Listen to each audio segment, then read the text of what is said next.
Okay, now that we're back, let's kick this game off. Start things off.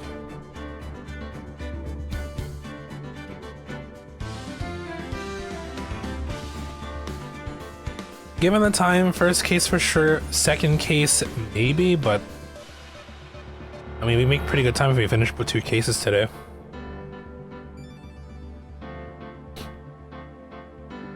Let's make sure everything's all updated and ready to go here.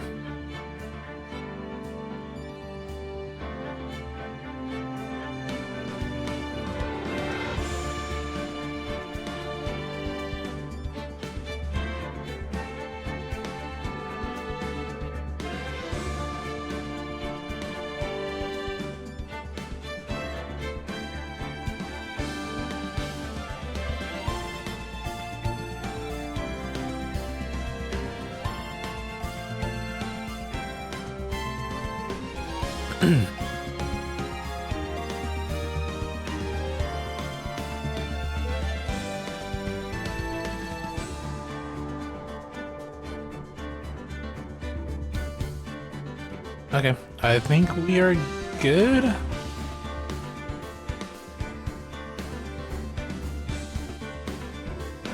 So pay attention to the trophies here for this game as well. Where are we? Press certain statements. This one's gonna be a bit lengthy because of a few things here, but I mean, it's all doable at the end. I do have like a trophy guide for some of these particular trophies. Everything else, we're just gonna see if I remember how things unfolded for the most part. I mean, I know the general plot, even though it's been like years, but how we get to those points, you know, we'll work it out. We'll work it out together. Or, you know, watch me work it out. Huff, puff, huff, huff, arg. How did I get into this mess? Why? Why did I do that?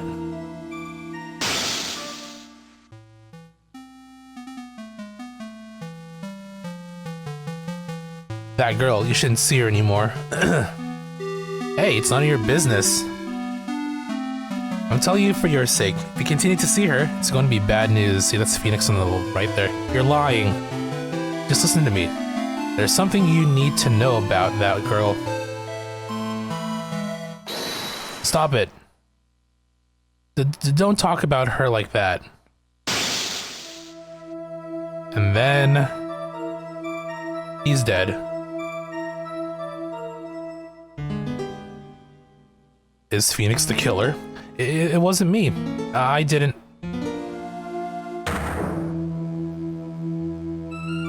I didn't do it.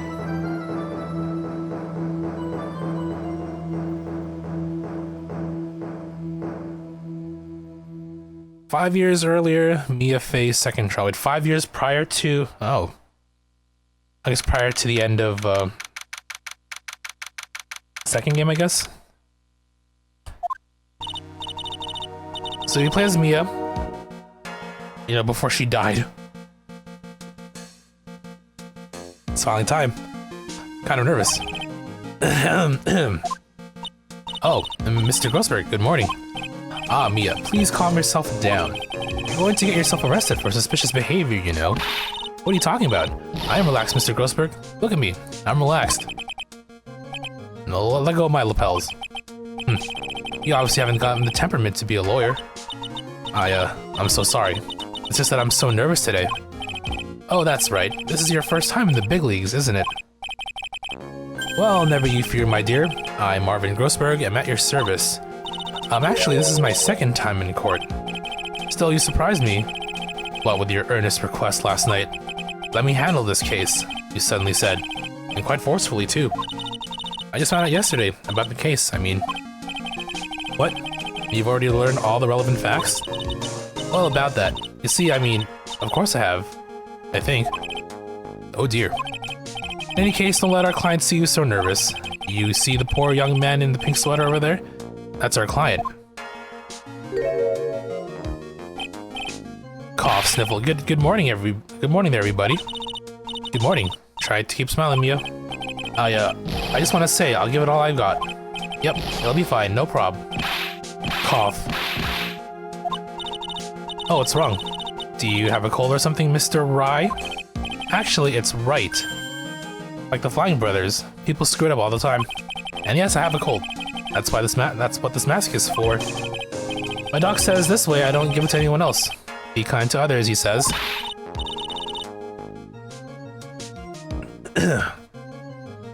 Right, Mr. Wright. You have nothing to fear in court today. You are truly innocent. I promise I will save you. But please, let go of my shirt. That's right, he's the one on trial, not you. He's the one who should be nervous. You need to stay strong for your client, Mia. My name is Mia Fey. I'm still pretty new at this lawyer thing. The first time I appeared in court was a year ago. But that trial traumatized me so badly, I thought I'd never set foot in another courtroom. It's been 1 year since then, and well, here I am again. But this time I'm going to win. For my client, and for myself.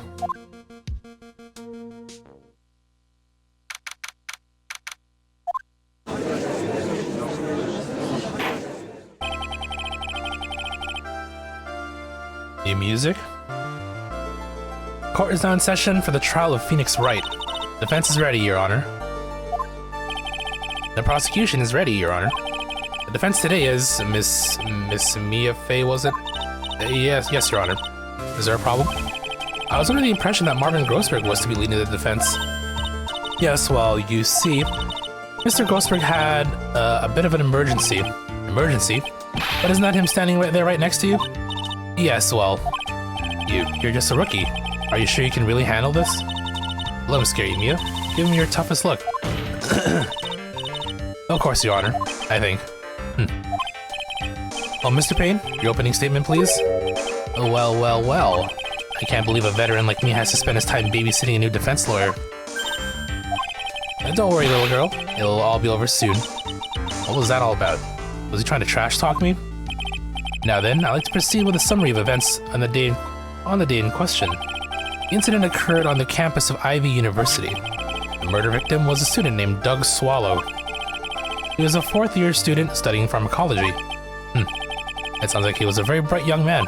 Yes, well, next we have a photo taken at the scene of the crime. Students discovered the scene shortly after the murder, and they found the victim's body. And the defendant, who had obviously bungled his getaway. They then called the police. That certainly makes the defendant look very suspicious indeed. Very well. The court accepts this photo into the record as evidence. By the way, I can't quite tell the cause of death from this photo. Reputation for his sagacity is well earned, Your Honor. The truth is that this victim died a rather unusual death. Unusual death? What do you mean, Mr. Payne? Well, perhaps the defense would like to take this question. Huh? A simple question. I thought it might loosen you up a bit. I am a genteel man, if you will. A what? Stand up to Mia. Show him what you're made of. Perfect opportunity. Oh, what was it? A cause. Go on. Please say you know at least this much. I'm so sorry. I didn't get a chance to read through the whole file. Oh, my hemorrhoids are beginning to act up. Now see here. The details of the case are filed under the court record, but you knew that already, didn't you? The court record. Press the R1 button. Fatal electric shock, got it. All weapons we need can be found in the court record. Take a good hard look at the data there, and think carefully before you answer, my dear. Yes, sir. I'll do just that. Gotta stay calm, can't let that prosecutor get the better of me. The court record. Okay, let's take a look.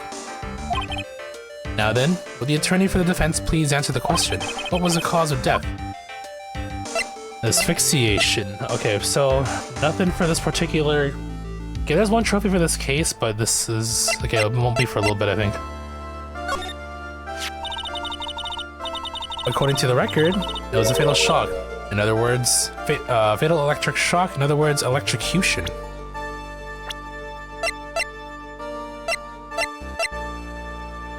Phoenix Wright's girlfriend, okay. Okay. Electrocution? But how could such a thing happen? Did the murderer use some type of new, super powerful stun gun, perhaps? The answer to that will become crystal clear as this trial proceeds, Your Honor.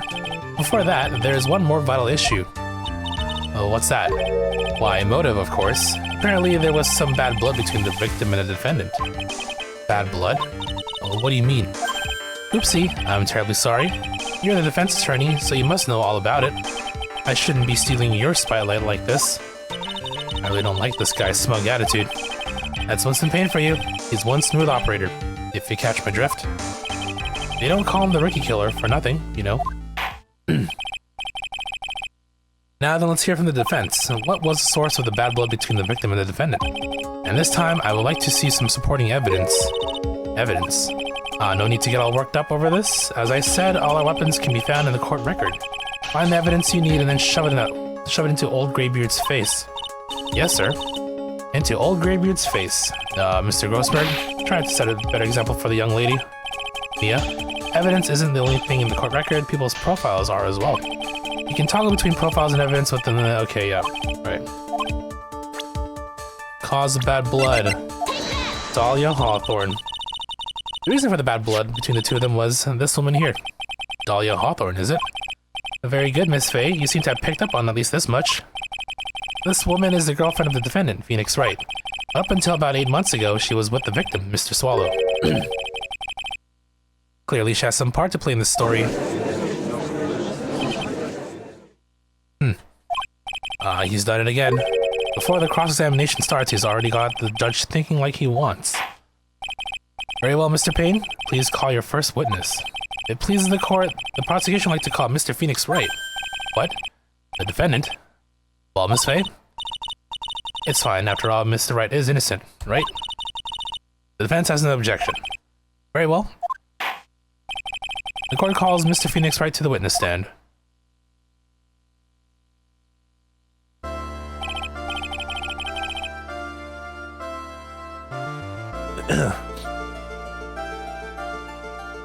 Witness, please state your name and occupation. Oh, yes, my name is Phoenix Wright. My job is, well, right now I guess I'm a suspect. No, he means what you did before you were arrested. Oh, I was a university student. Mr. Wright, you understand that you are suspected in the death of your fellow student, Doug Swap. But I didn't do it. I'm innocent, I tell you. I'm telling you I was. Will the defendant please refrain from passing on his coal to the rest of us? It seems the witness has something he wants to say. Well then, Mr. Wright, please tell us about your relation to the victim. Right away, Your Honor.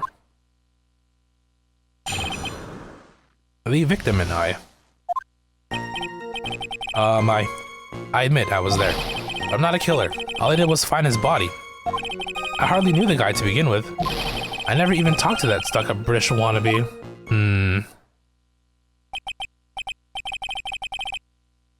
I see. So you hardly knew the victim. Well, the last statement already tells me otherwise. Like I said, I'm not a killer. Looks like the judge understands. You're being naive, you know. Too naive. Huh?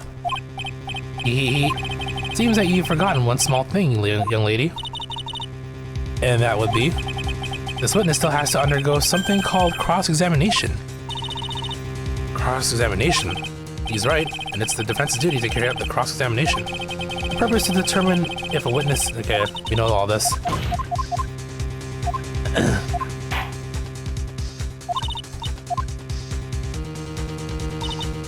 You wouldn't do that to me, would you, Phoenix Wright? Don't lie to me.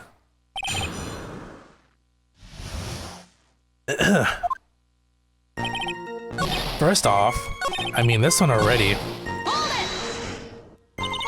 Mr. Wright, you stated the following in your testimony. I hardly knew the guy to begin with. That's right. I mean, why would I even... Well, that doesn't sound right. If you hardly knew him, then why would you say that the victim was a stuck-up British wannabe?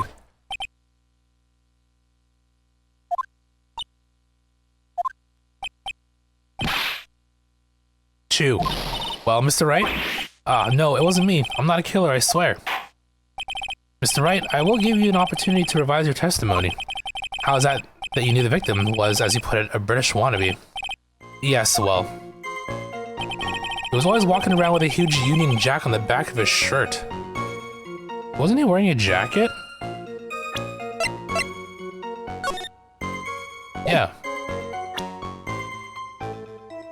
I guess we can do this.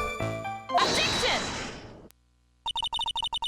Are you certain you saw the Union Jack? Yeah, I'm sure. It was right there on his back. Miss Faye, is there some point to this line of questioning? Your Honor, please take another look at the crime scene photo. As you can see, there's absolutely nothing on the victim's back. Hey, wait a minute. He was wearing a leather jacket. The Union Jack was on the back of the t-shirt he was wearing. I was under the impression that you accidentally came across the body. But if that was really the case, then you wouldn't know that, would you? You had no idea what he was wearing underneath that jacket. Mr. Wright? You've been lying to me. Please forgive me, Wah. Mia, you made our client cry. Laddam, that P on his chest doesn't stand for Phoenix anyways. Can't believe I trusted him. Mr. Wright was all wrong. Hee. That was an impressive bit of cross-examination. Thank you for uncovering the defendant's lies for me. It's quite clear this man did not simply stumble upon the scene of the crime. Uh-oh, did I go too far? By the way, Mr. Wright, you seem to have a rather bad cold. Have you taken any medicine for it? Yeah, I took some, but was the medicine that you took an over-the-counter brand called Cold Killer X? Yeah, that's right. Kills colds good. Hey, wait a second. How did you know that I'm a big fan of Cold Killer X? Would you happen to have that medicine with you right now? Well, actually I seem to have lost it somewhere. You lost it? Does this even have anything to do with the case? Mr. Wright, shall I tell you where your cold medicine is right now? Huh? Your Honor, I'd like you to take another look at another photo from the crime scene. Oh, a bitch is holding it. What's this? In the victim's hand, it's Cold Killer X. Objection! Yes, but even I got a bottle of Cold Killer X in my apartment. I'm sorry, but I'm afraid that argument won't work. There's no doubt as to who this bottle of Cold Killer X belongs to, especially since Mr. Wright's fingerprints are all over it. Well, what? Sensing his murderous intent, Mr. Swallow must have picked up the bottle of medicine, dropped by Mr. Wright, and hid it in his hand. His purpose in doing so can only have been to identify his killer as Phoenix Wright. Well, are people really that thoughtful when they're about to die? Well, I guess it depends on the person. Order in the court. Your Honor, I'd like to present this photo and bottle as evidence. Very well. The court will accept them into the record. Photo 2. Also, the victim's wristwatch was broken. Broken? Yes, it ceased functioning when a large wave of electricity passed through it. Well, Mr. Wright, do you have some kind of explanation for all this? This is really bad. Oh, my buttocks, my poor hemorrhoids.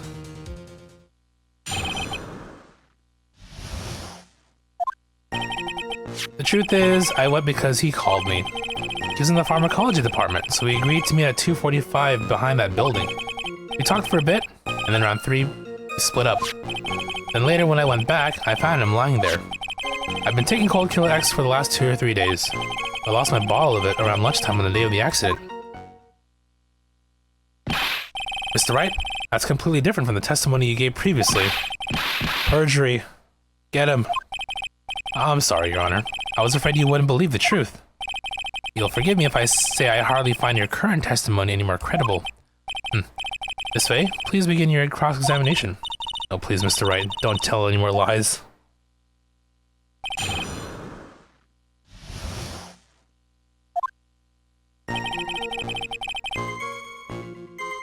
Sorry, give me a sec here. I'm just sorting out a couple of things. Alright. Hold on. 2:45. What time did he die at? 3 p.m. And the watch probably says 3 p.m. as well, right? 5 after 3. Interesting.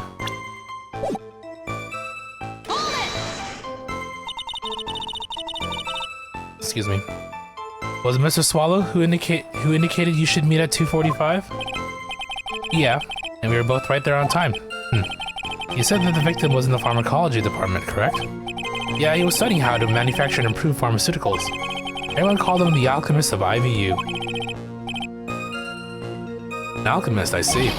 I gotta admit, it was a little suspicious. He had a whole laboratory and everything. It was filled with chemicals and strange machines that run on high voltage electricity. Oh, how fascinating. He sounds like he was quite an ambitious young man. What do I do? You guys should ask him for more details? Maybe about the department. I was wondering if you could tell us a bit more about the pharmacology department. Well, okay, sure. I don't know all that much, though. A little bit earlier in your testimony, you said something interesting. You said the department uses strange machines that run on high voltage electricity. That's right. They sure look dangerous. They use non-standard voltages, so there are high voltage cables everywhere. High voltage cables? Yep. There were electrical poles set up all around the building. High voltage cables run overhead around the roof. Finally, I think we're getting somewhere. Okay.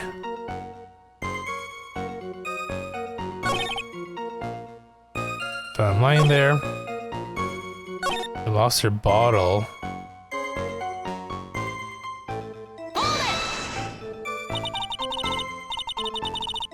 On the day of the accident, what did you do for lunch?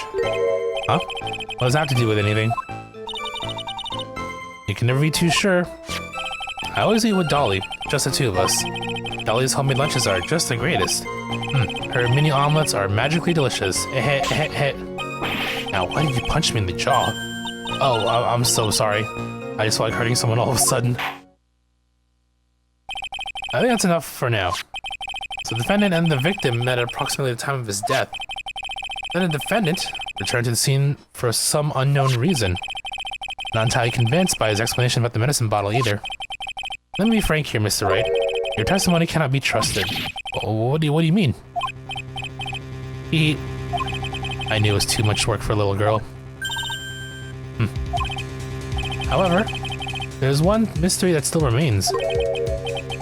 There is, Your Honor. How the murder was carried out, of course. Just how was the victim electrocuted? I don't believe the murder weapon has been produced yet, correct? Well, that is, you are correct, Your Honor. So how exactly was Mr. Swallow killed? If I could somehow establish how it was done, maybe I could still come out of this mess smelling like a rose. I mean, wouldn't that not be the... Yeah, like the loose cables. Did no one really think about this? Well, I guess the judge is seeing it for the first time, so... Your Honor? Yes, Miss Faye. I believe that if we were to piece together everything we've heard up until now, we should be able to solve the mystery of how Mr. Swallow died. That would be most impressive. Quite the brash statement coming from a rookie. But even a beginner like you must understand the basic rules of the court, yes? An attorney must be able to substantiate their arguments with evidence. Of course I know that. Actually, I'd totally forgotten about that. Now then, Miss Faye, let's see what you got. Show me how you believe the victim was electrocuted.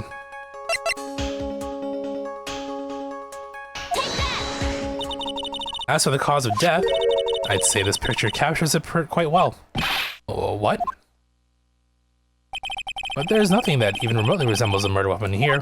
I'm afraid the defense is going to have to explain this in a bit more detail. Oh god, Judge, come on. You've been running this for 3 games now.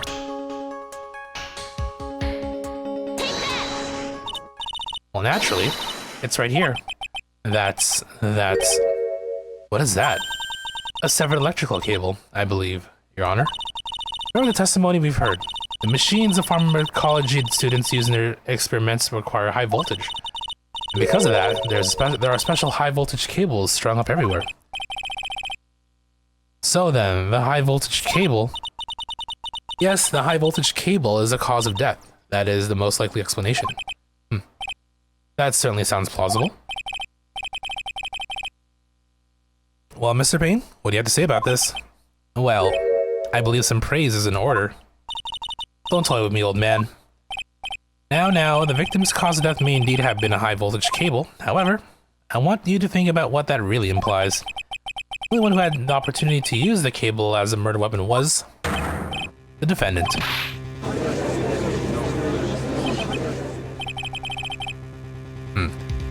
That much is certainly true. Yes, and that's not all. We have proof. Irrefutable proof that will establish that Mr. Wright was the murderer. You do? Well, what is it? His fingerprints. Fingerprints? You mean that the defendant's fingerprints were on something besides the medicine bottle? Let's have another look at the crime scene photo. As you can see, the victim is wearing a leather jacket, and as you may know, leather holds fingerprints quite well. Ah, you mean... Yes, it was quite clearly imprinted on the chest area of the victim's jacket. The palm print of the defendant's very own hand. What? I can only think of one way that Mr. Wright could have left a print like that. Intent on murder. He squarely pushed the victim towards the severed electrical cable. Order, order, order. That's enough. I think we can conclude that there's no reason to continue with this cross-examination. Stick a fork in us, we're done. Mr. Grossberg, my hemorrhoids never lie. The show is over, Mia. I knew that boy was guilty the first time I saw him. No, you're wrong. Mr. Wright is innocent. No further evidence is required to convince me of this man's guilt. Your Honor. At this time, I am prepared to render a verdict in this case. Do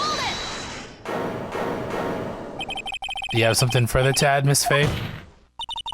Is this what you want, Mr. Wright? You still haven't told us the truth. The whole truth.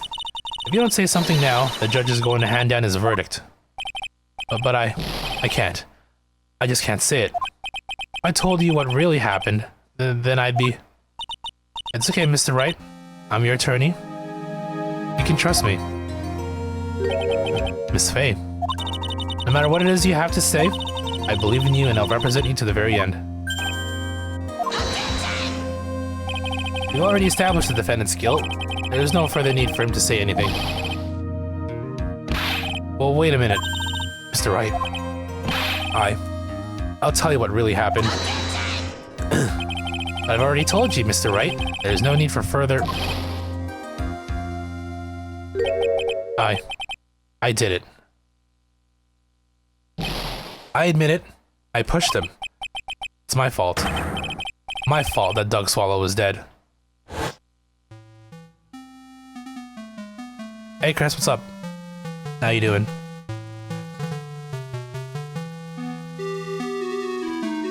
Maybe you saw us in the beginning.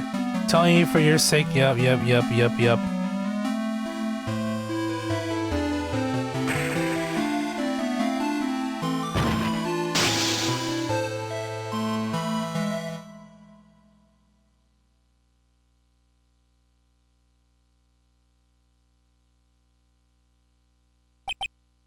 Doing pretty good.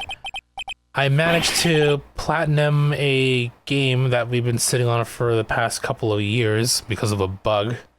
Found out the bug was fixed, and so we did that earlier today.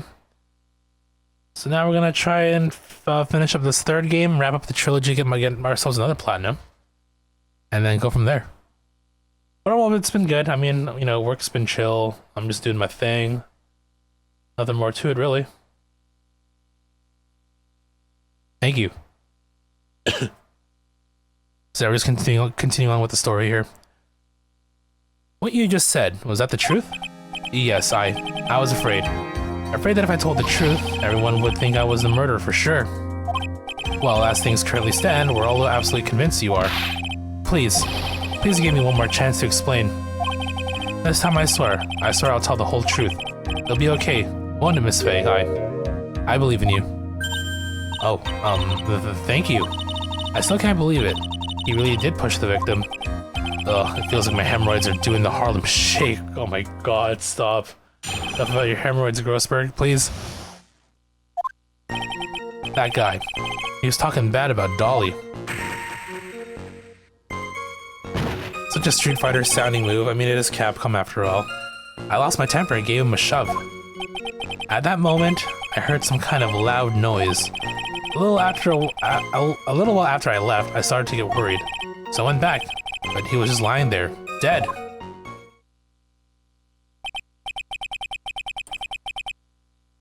Well, the explanation is really quite simple. When you pushed him, Mr. Swallow flew back and touched the electrical cable. He died from the shock. And that, as you say, is that. A simple explanation indeed. At the time of the incident, a light rain had been falling.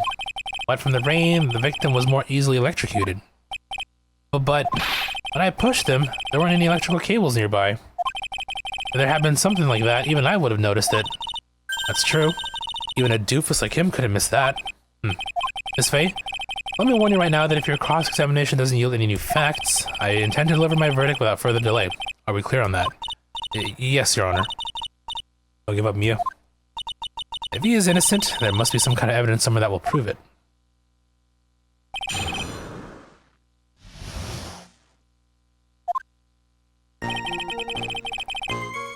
Okay, talking about Dolly, sure.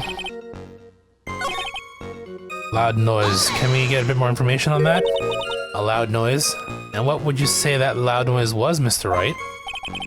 I'm not sure, but it was really loud. It was like, snap. You know? Come to think of it, I wonder what that was. Hee. Clearly, Your Honor, it was the sound of the victim being electrocuted. You're not qualified to decide that? What should I do? I'm treading on some dangerous ground here. More details, please. Mr. Wright, that loud noise you may have heard may be extremely important, so try to remember what it was. How do I put it? It was like a sharp crack. Could it have been? Yes, could it have been? Hurry up and tell us. When I pushed him, he dropped the umbrella he was holding. You win. He fell right on top of it, and it broke. That was probably the noise I heard. An umbrella, huh? And did that umbrella belong to the victim? Yeah, it was a plastic umbrella, cheap and frail, kind of like the owner. Oh, shit. Then again, I wish I had any kind of umbrella. I was totally soaked to the bone. Miss Faye, what do you think? Is there something important in this testimony just now? Well... Yes.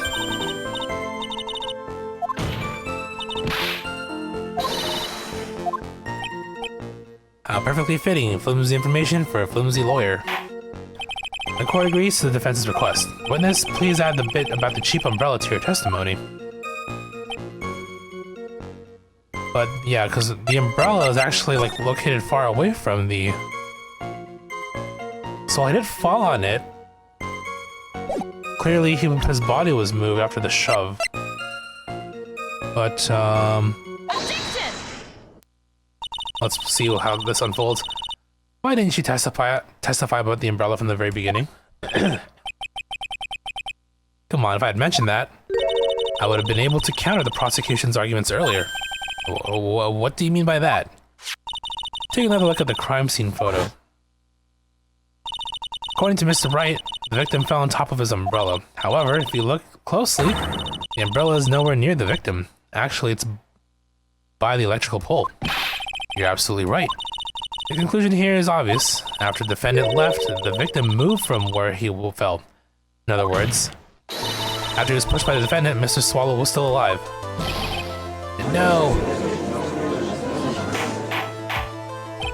Order. The victim. He moved? Mr. Payne, the umbrella in this photo, where is it now? Oh well, it was collected by the police at the crime scene. I want to present it as evidence immediately. But the umbrella could have simply been blown there by the wind.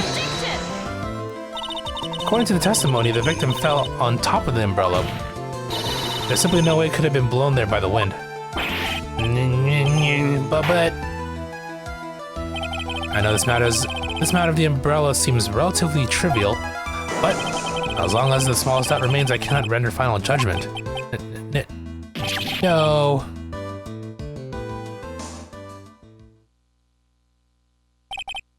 I must say, I still find it hard to believe that a huge hole has been blown in the prosecution's case by the defendant's testimony. Oh, well done, Mia. Mr. Payne, what are you chuckling about? Pardon me, Your Honor. It seems I was expecting too much of a free ride. It was foolish to think that I could establish guilt through cross-examination alone. I'm afraid I don't follow what you're saying. Let me guess, you have another witness. Exactly. This witness's testimony will be incontrovertible. Well, who is this witness? Miss Dahlia Hawthorne. Your girlfriend? Dahlia Hawthorne? You don't mean Dolly? I do, Your Honor. The defendant's very own lover is a witness to the whole thing. That's right. She was at the scene of the crime when the murder took place. What? I'm sorry to break the bad news to you, my dear.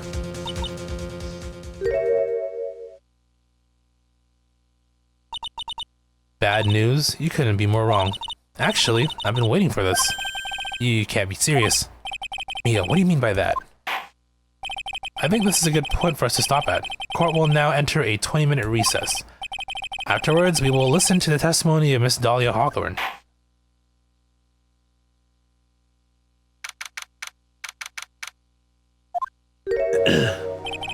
Miss Faye. I'm sorry about what happened back there.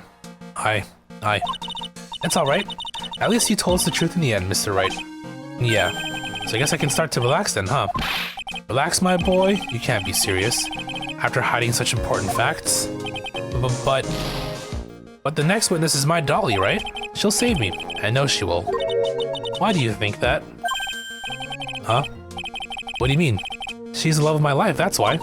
Love of your life? Huh. Would you mind telling me more about you and Miss Dahlia Hawthorne? Sure, no problem. Dahlia and I, we first met about 8 months ago right here in this very courthouse.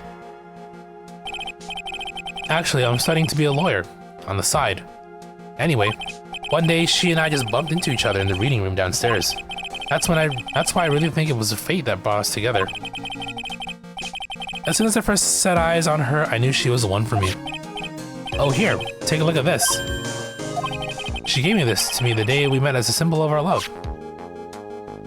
She had been wearing it around her neck that day, but then she took it off. But before she gave it to me, she said, I want you to carry this. So she gave it to you as a present, I see. This darling little bottle is filled with memories of my darling little Dolly. It certainly is a little bottle, all right. Makes me so happy. I show it to everyone I meet. I want to share my happiness with the whole world. Damn, being such an innocent little boy back then, huh? Anyway, so after that, you and Miss Hawthorne started dating? Yeah, but she's so shy. Every time I see her, she always says the same thing to me. Please give it back now. What a strange girl, asking for a present back like that.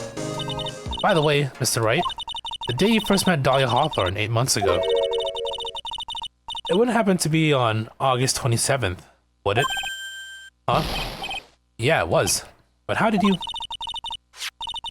This happened on August 27th, right here in this courthouse. What's this? A newspaper clipping? Let's see. Murder in the courthouse. Murder? What are you reading there? Let me see that. Oh, I see. Mia, I think I understand what you're trying to say. And I think I understand why you suddenly took such a keen interest in this case. You believe there is some connection between these two cases, am I correct? I hope you don't mind, Mr. Grossberg. I need to finish this myself. Yes, but I'm afraid what you have will not be enough, my dear. I'll go and have a look in the downstairs reading room and see what else I can find. Thank you. I want to do whatever I can to be of help to you, Mia. Well, it looks like recess is about over. You better all get moving. I guess so. That recess sure seemed longer than 20 minutes, though. Alright, part 1 over. Feels like the game 2, case 1 is more of a bit lengthier.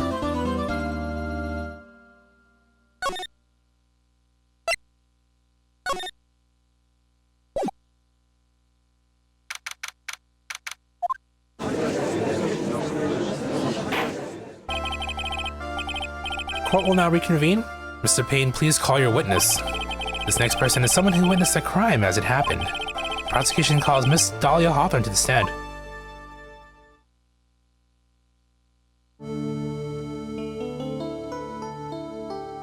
Got even her own theme song. Oh, what's with the stiff silence? My long career as a judge, I have been deceived by many witnesses. It's my job to doubt, to take no one at their word. But in your case, I must admit that you radiate a glow of complete sincerity. Can't believe I actually said that. Biased judge over here. Oh, now witness, could you please state your full name? I am... Don't worry, sweetie. There's no need to be nervous. If anyone says anything rude, you can be sure I'll cut them down right down to size. I'll bash them with my gavel. I love how they just look straight at me when they say that. Thank you for calming my nerves. You're all so nice. I almost feel right at home. Not at all. It was nothing. We may move on now. What is your full name and occupation? My name is Dahlia Hawthorne. I'm a junior in literature at Ivy University. I just want to say, it's an honor for me to be here in your noble presence. The honor is all mine. No, the honor is all mine. Well, we know whose milkshake brings all my god. We all know whose milkshake brings all the boys to the yard. Sir? Is there something I can help you with? You just go on and say whatever is on your mind. I'm sure that there must be some kind of mistake. Feeny wouldn't kill anyone. I just know it. Yes, I can see why you'd say that. She's going to be a tough witness, alright. It only took her 12 seconds to wrap them all around her little finger. Now then, please proceed with your testimony. Let's hear about what you witnessed on the day of the incident, if you please. Okay. I believe it's her testimony somewhere that we need to,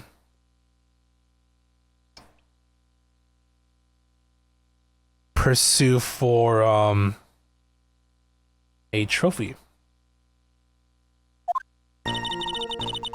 I've been planning to go back to Feeny's place after the class was over. Feeny and Dougie, they were talking behind the building. And then suddenly, Dougie got all wobbly and just collapsed. Huh? That's when Feeny noticed I was there. I went to go and find some other students and they called the authorities. Just fell? I don't know what to say. According to you, Miss Hawthorne, the defendant didn't do anything wrong. Young lady, as old as I am, even I recall how hot the flames of young passion can burn.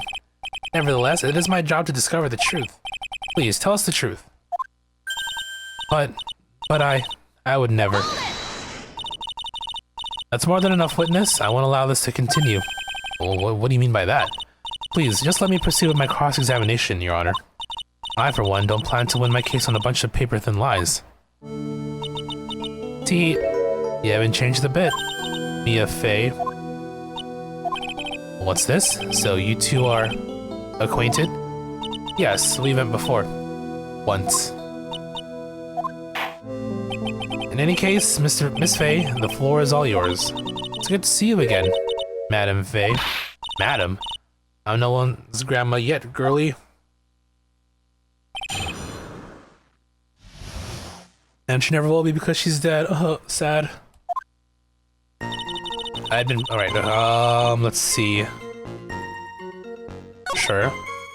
They were talking, and then he collapsed. Okay, more info, please.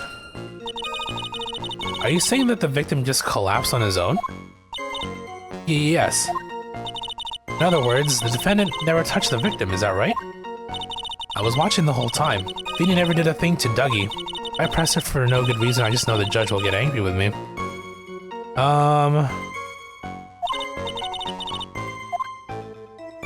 Well, we can probably show. People lives are not becoming, Miss Hawthorne, so let's drop them, shall we? What? I would never. Miss Fey, I will not allow you to badger this witness. I believe the defense is engaged in a fishing expedition. That is, she has no supporting... Please don't glare at me like that. I'm just doing my job. Now then, Miss Hawthorne. The defendant's palm print was found on Mr. Swallow's leather jacket. It has already been shown that Mr. Wright did in fact push the victim. What? There's no need to try and cover for the defendant. It would be much better if you came out and told us the whole truth. There's nothing to worry about, young lady. Just tell us everything that you saw. Yes, Your Honor. I will. If you don't mind, I'd like to revise my testimony. Also, we're finally getting somewhere. Actually, I didn't see the moment he pushed a Dougie. Okay.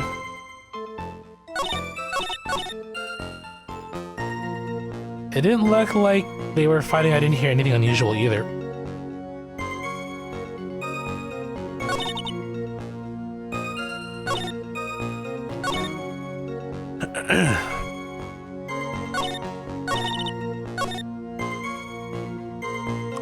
Didn't hear unusual. Oh, hold on, wait a minute. Loud snap. You say you didn't hear anything unusual. Is that correct? Yes, that's why I was very relaxed, looking at the scenery around me. God, like the way she flips her hair is, I got you. That's nice, but I find that just a little odd. I have here the testimony of your boyfriend, Mr. Phoenix Wright. He clearly testified to the effect that when he pushed the victim, he heard a sharp, loud noise. He said that? You're really that close to the two of them. Why didn't you hear this noise as well?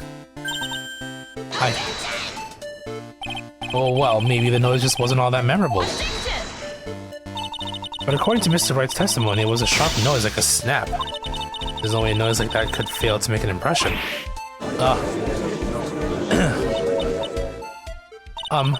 May I have a moment to answer?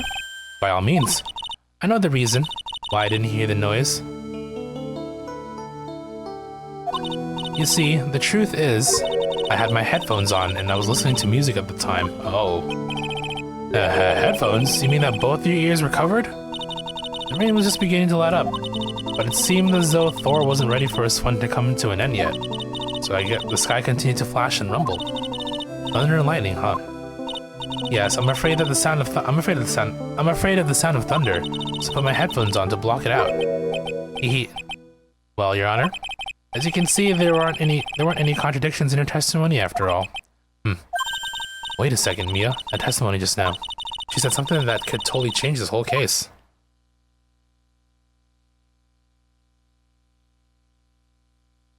Wouldn't it be lightning? Yeah, then we can say... Your Honor, there is a problem with the witness's testimony. What do you mean? Didn't you notice? She said there was lightning, correct? Yes, what about it? Well, lightning isn't actually a large discharge of electricity in the atmosphere, am I right? It's not the time for the science lesson, Miss Faye.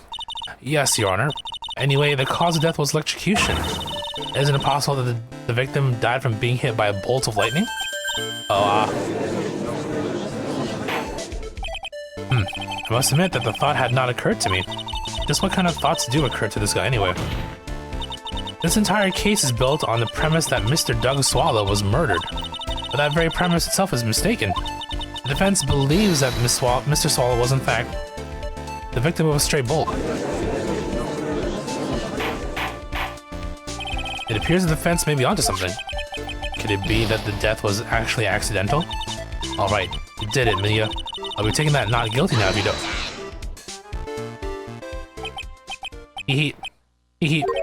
I'm hurt that you have such a low opinion of me, Miss Faye. Huh?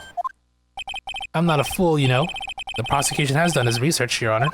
We found that there were no lightning strikes on that day at that location. What? What's more, we have evidence that the electrical cable is definitely linked to this case. Evidence, Mr. Payne? Well, what is this evidence? This affidavit. And who is this affidavit from? The pharmacology students who were conducting experiments in their labs that day. Allow me to read out to the court the testimony of the pharmacology students. All equipment in the labs lost power all of a sudden at around 3 p.m. that day. Was it a blackout? All of the lab's equipment runs on high voltage, Your Honor. So you're saying the equipment lost power because... Precisely. It lost power because of the severed electrical cable. The power outage occurred at approximately 3 p.m., which fits with the time of death listed in the autopsy report. Exactly. In other words, the victim died as a result of touching the severed electrical cable. And counterplayed. According to the students, the cables were very old. They were planning on having them replaced in the near future. You see, apparently the cables had become so brittle that even the smallest bump would have caused them to break. However, there is one thing that troubles me. If the cable could have been broken by any small bump, then it wouldn't have snapped if it hadn't been bumped into, correct? Well, I suppose you could say that. Miss Faye? Do you have any thoughts regarding the cause of the severed cable? Your Honor. I don't like how this is looking one bit. I have to come up with something to try and regain some momentum. If it pleases the court, the defense would like to state its opinion. Well then, let's hear it. Who or what was it that caused the cable to break? Probably from when Phoenix pushed and dug, I would think. Your Honor, please think back to Mr. Wright's testimony. The defendant's testimony? He said that after he pushed the victim, he heard a loud, sharp noise. Now, this happened at around 3 p.m., correct? Yes, that sounds right. Wait, are you saying that the lab equipment lost power at 2:55, which fits right in Mr. Wright's timeline?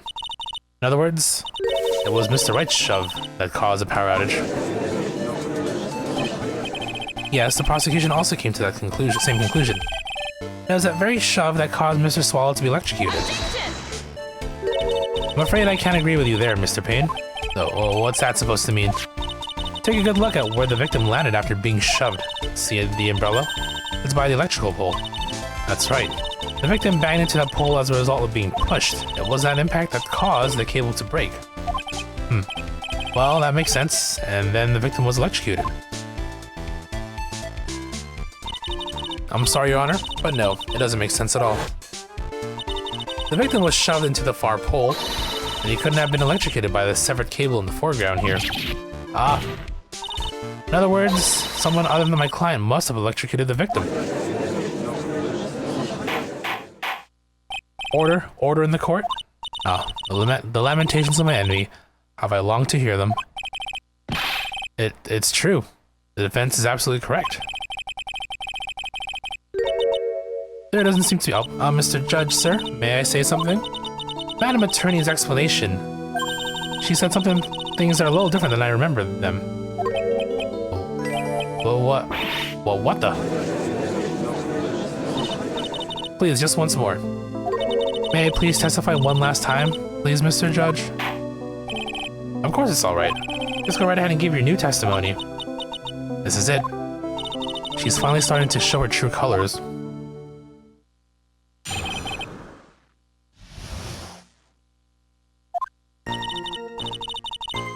The truth is, Beanie pushed him twice.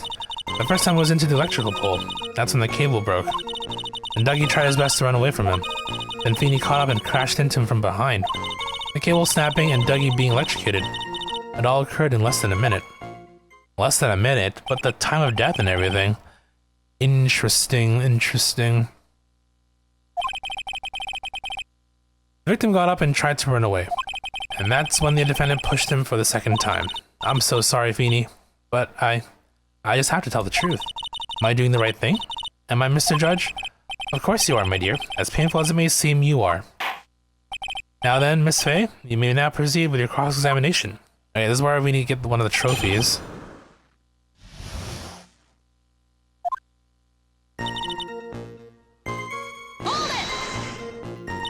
Miss Hawthorne, previously in your testimony you said the following. Actually, I didn't see the moment he pushed Dougie. I know. I'm sorry. I just wanted to protect Feeny. So that's why you basically lied to the court? I was a bad girl, I know. Mr. Judge? Yes? Would you please forgive little old me? Of course you won't. What you did is called Oh, come now. It was just a little old white lie. Oh my god. We'll forget it this time, but please be more careful from now on, alright? Oh, thank you so much, Mr. Judge. Not at all. Ho ho ho. The judge had better be more careful himself. A dark alley is friendlier than that girl. Alright, that's my trophy. Okay, so less than a minute. Okay, run. Caught up, less than a minute. So from here... present... 3 p.m. This might be the best way, because I mean, it's a little after 3, right? So we can present this, I think? Objection! That's enough, witness. I'm afraid I don't understand. You will in a minute. Could you please take a look at this picture? Oh, that medicine. That's the one Feeny likes to take for his cold. It's not the medicine I want you to look at. It's the wristwatch. Stopped at the precise time when the victim was electrocuted. In other words, 3:05 p.m. Yes, and your point is, Miss Faye? My point is this. What time was it when the lab suffered that power outage due to the cable snapping? Well, according to the witness's student's testimony, the answer is clear. It was 2:55 p.m. Yarg. Would you care to explain to the court, Miss Dahlia Hawthorne, what exactly happened during this 10-minute interval? The defense proposes that it was during this interval that the real murderer killed Mr. Dog Swallow. Order in the court. This is nonsense. The real murderer? Even you can't deny that the time between the cable breaking and the electrocution are completely unaccounted for. Then who was it? Who else are you saying could have done it? There's only one person who could have murdered Mr. Swallow. Only after my client had left the scene. Was there a window opportunity for the real killer? Miss Faye? Is the defense ready to indict someone as this real killer? It's finally time. This is the moment I've been waiting for. Yes, Your Honor. We are ready. Very well. But remember, if you accuse the wrong person, you will be penalized. Think very carefully before you speak, Miss Faye. Now then, Miss Faye, let's have it. Who is the real killer? No one else in the story but her. It can only have been you, Dahlia Hawthorne. Wow. How could... The defense is grasping at straws. 10 minutes passed between the time the cable broke and the time of the electrocution. What exactly were you doing that whole time, Miss Hawthorne? Were you really listening to some music while cheering them both on as they fought? I find it hard to believe that you didn't lift a finger to stop the men dearest to you. Order. Miss Faye. I mean, why, that is to say. Miss Hawthorne, I believe you did witness the two men fighting on that day. However, after Miss Wright pushed the victim and subsequently left the scene, it was you who pushed Mr. Swallow into his death by your very own hands. How can you say something so mean, Madam Faye? I didn't do anything. Miss Faye, this is a very serious charge you are... That's Phoenix, yep. I recognize the hold it. Your Honor? Please, I have something I want to say. It's you. You? What is it? Please strike everything the defense said now from the court record. Well, what the? Are you daft? You're totally wrong, Miss Faye. Dolly, she couldn't do something like that. Mr. Wright, get back in your seat. Bailiff, grab that man. Achoo, leave my Dolly alone. That boy. He's gotten himself way over his head. Oh, Mr. Grossberg, you're back. Seems I've arrived just in the nick of time. I found the police report on that incident in your newspaper clipping. Thank you so much. This is exactly what I was hoping for. You better take a good look at it. It, details how you came to lose your boyfriend. Now the defense has made a very serious accusation. Mr. Payne, what do you have to say about this? Well, really, Your Honor, May I interrupt you for a moment, Mr. Prosecutor? Don't you worry, my dear. I have the situation well in hand. Go right ahead. Madam Faye, are you seriously accusing me of killing my sweet Dougie? Yes, I am. Not only am I saying you murdered Doug Swallow, but you also tried to pin the whole thing on your current lover, Phoenix Wright. I told you that you should have let me handle this. Sorry, but please go ahead. How can you say that? I'm absolutely devoted to my dear Feeny. The notion that I would try to frame him is ludicrous. This is all just too much for poor little me to bear. I believe the girl is trying to ask what on earth her motive would be. Okay, so August 27th, this is a few months ago. Diego Armando, lawyer. Dahlia Hawthorne was suspect. Armando ingested poison while interviewing the suspect regarding another case. Traces of poison were found in the victim's cup. No poison was found in the vicinity or on the suspect's person. It is unclear how the poison entered the victim's coffee cup.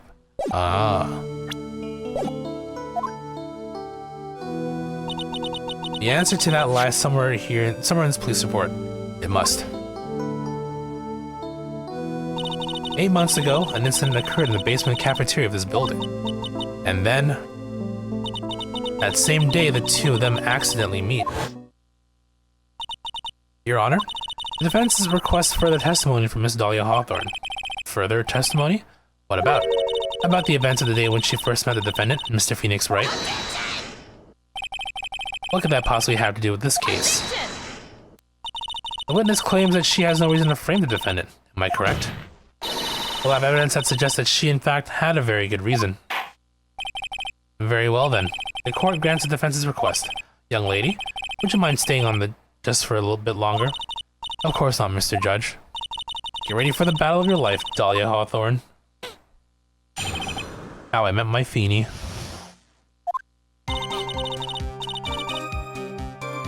I first met my darling Feeny 8 months ago. It's like we were destined to meet in this very courthouse's basement reading room. The moment our eyes met, my heart skipped a beat. We've been going out ever since that fateful day. We're so lovey-wovey, we literally make people sick. It's just jealousy, I think. Mr. Wright, do that again and you'll be held in contempt of court. And now we enter the final act of our little drama. As we used to say in the days of my youth, go get her.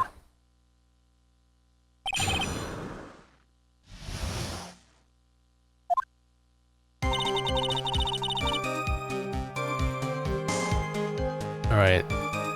8 months ago. Destined to meet. How so? The courthouse reading room. That's a strange place to meet the love of your life. That's not true, Madame Faye. After all, Feeny was not only an art student, but he was also planning on becoming a lawyer. I'm not talking about him. I'm talking about you, Miss Hawthorne. What was a literature student like you doing in a courthouse reading room? This line of questioning is a waste of time. It has nothing to do with our murder case. Miss Faye, I'm warning you. This has nothing to do with Mr. Swallow's case. To remember, the judge is on Dahlia's side. I'd better tread carefully. Your Honor, if you allow me some latitude, I think I can establish relevance. Please ask her to continue on with her testimony. Very well. Young lady, I've got a simple question for you. What were you doing downstairs in the courthouse reading room? It pleases Your Honor, the answer is simply this. I had come to this courthouse to do some research for a paper I was writing.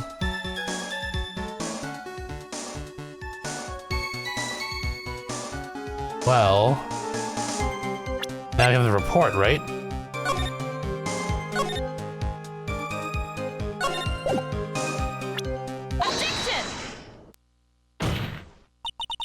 Miss Hawthorne, you weren't here because of your research paper, were you?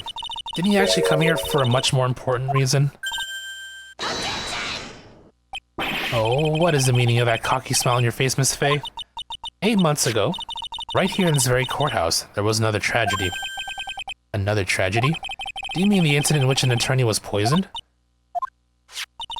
The name of the suspect in that incident is listed here in this report. And that name is... Dahlia Hawthorne. Well, what? Dahlia Hawthorne? Yes, the sweetie pie of everyone's eye, Miss Dahlia Hawthorne. She was the prime suspect in the criminal case just 8 months ago.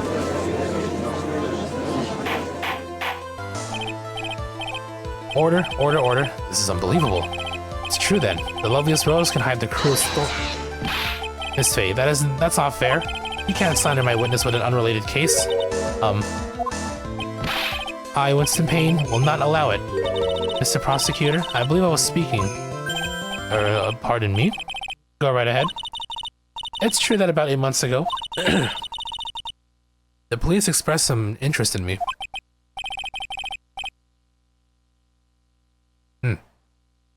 Express some interest, huh? Mr. Judge, sir, I know I'm under oath, so I'll tell you the absolute truth. I did not commit the crime that occurred during that incident 8 months ago. I see. Okay, I tied the two crimes together. Now I just gotta stay on the offensive. Well done, Mia. Ugh, really lit a fire in my heart and my buttocks. I can hardly tell which is more inflamed, my spirit or my hemorrhoids. Oh, straight to it, okay. I met the lawyer who was poisoned to discuss something in the cafeteria that day. I left my seat for just a moment, and that's when it happened. From what I've heard, it was a liquid poison that is lethal at just 2 teaspoons. Not only that, I heard it was a very special kind of poison. So you see, I'm innocent. I wouldn't even know where to get a poison like that. Ooh, but you did know a pharmacology student by the name of one Doug Swallow, did you not?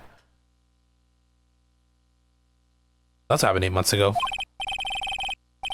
However, as you heard from the witness's testimony, she has nothing to do with it. I think the defense is just about out of tricks. I'm terribly sorry, Mr. Payne. I'm afraid the defense has many more tricks up its sleeve today, and I'll be sure to show them to you before the end of this cross-examination. Why does the defense suddenly feel stronger? Aha, Mia, you're glowing with a true lawyer's aura, my dear. A proud posture and self-confidence. Absolutely smashing.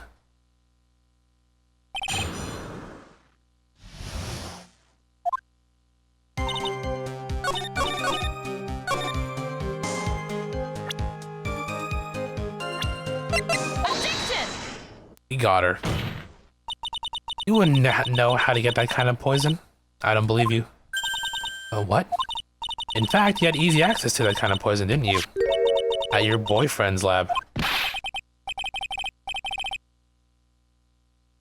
A boyfriend? You mean the victim, Doug Swallow? That's right. Up until 8 months ago, Miss Hawthorne was dating Mr. Swallow.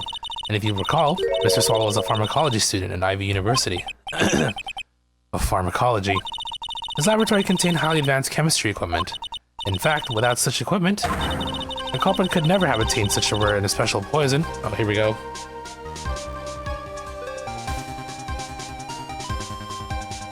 Some of the old school music from, well, not old school, but like the music from the first game. Well, Miss Hawthorne, it seems you had access to such a poison after all. And then it was a matter of slipping into the victim's coffee when he wasn't looking. The only person who could have done that was the one sitting at his very table. You. No.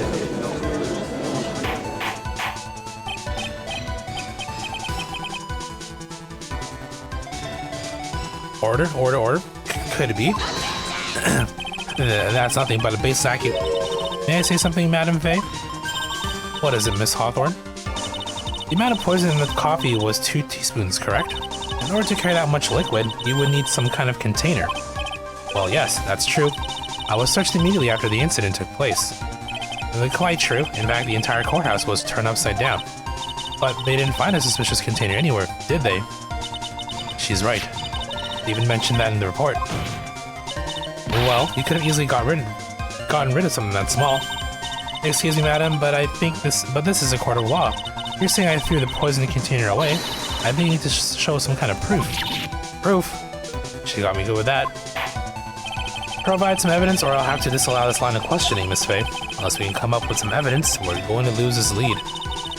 Police conducted a full body search of Dahlia and of the entire courthouse. And yet the container holding the poison disappeared right after the crime occurred.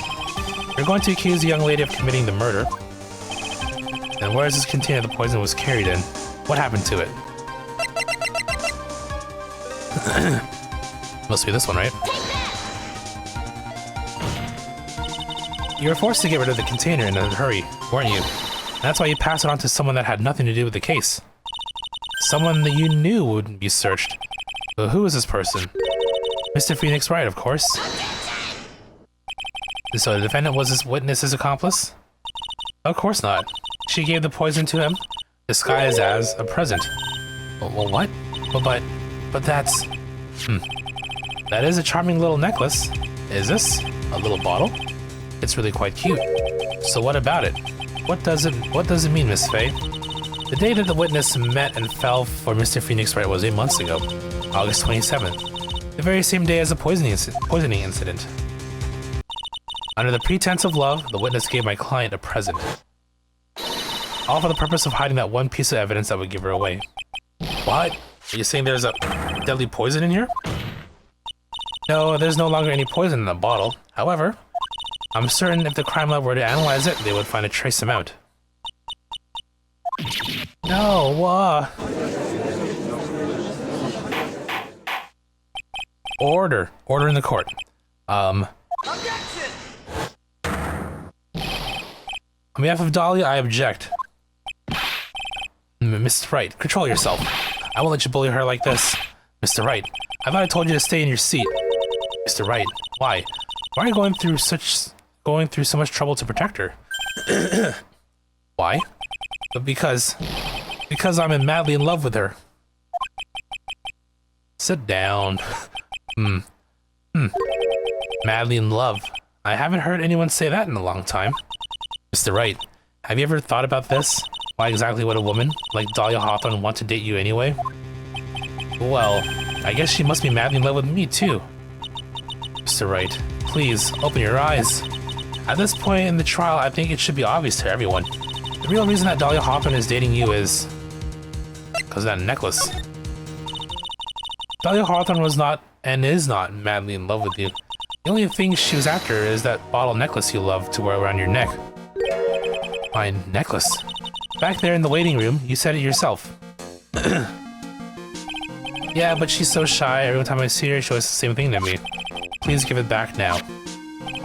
What a strange girl asking you for a present back like that, okay, yep. For Dahlia Hawthorne, that necklace is irrefutable evidence of her crime. That's why she absolutely had to get it back. You're lying. But you never gave it back to her. And to make things worse for her, you insisted on showing it to everyone you met. That's why she... I don't believe you. No, that's a lie. Ah. Eek.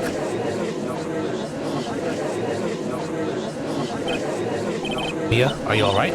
The defendant, he's getting away. Bailiff, hurry, after him.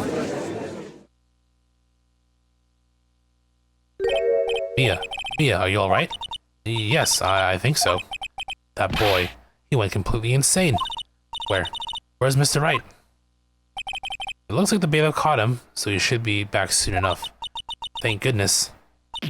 Oh no. What is it? The bottle necklace. Miss Hawthorne's present. It's gone. What? That's terrible. Mr. Wright must have grabbed it when he slammed into me. Foolish boy. That's the only thing that could have saved him. What in blazes are we supposed to do now?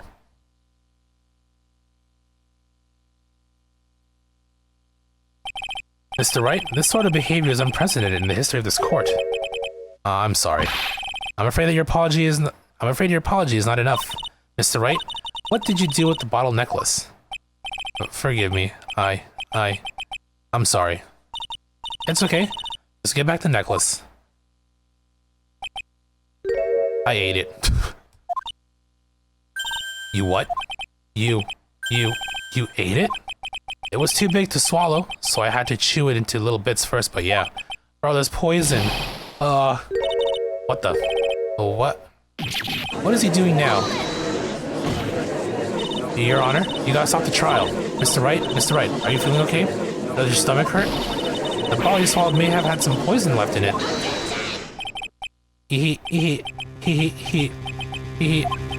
It seems the defendant has proven the prosecution's case for us. Clearly that bottle did not contain a deadly poison. How can you be so sure? I think it's obvious. As you can see, the defendant is still very much alive.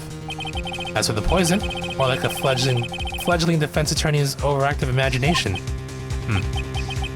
So it would seem... No, there must be some mistake. The bottle must not have any poison left in it. Either that or the poison must have lost its potency. There, it's alright, Ricky. Trusting your client is the most noble thing a defense attorney can do, and it's heartwarming to see that you place this much faith in Mr. Wright. But that's how it is for us on the prosecution side too. For example, I would trust the witness, Miss Hawthorne, with my very life. Which is why I can state that your assessment of her is completely wrong. That's enough. Unfortunately, Miss Faye, I cannot accept your explanation of the events. But why? This may be impossible for a beginner like you to understand, but in a court of law, evidence is everything. Even after I prove so much, is she going to get away with everything? Well, now that the suspicion surrounding Miss Hawthorne has been cleared up, I would like to proceed with the trial. Mr. Wright? I'm sorry, Miss Faye. It totally slipped my mind. I'm really, really sorry. I know you believed in me, and I feel like I really let you down. Mr. Wright, what are you trying to say? There's something I forgot to tell you. What is it? That day, the day I met Doug Swallow.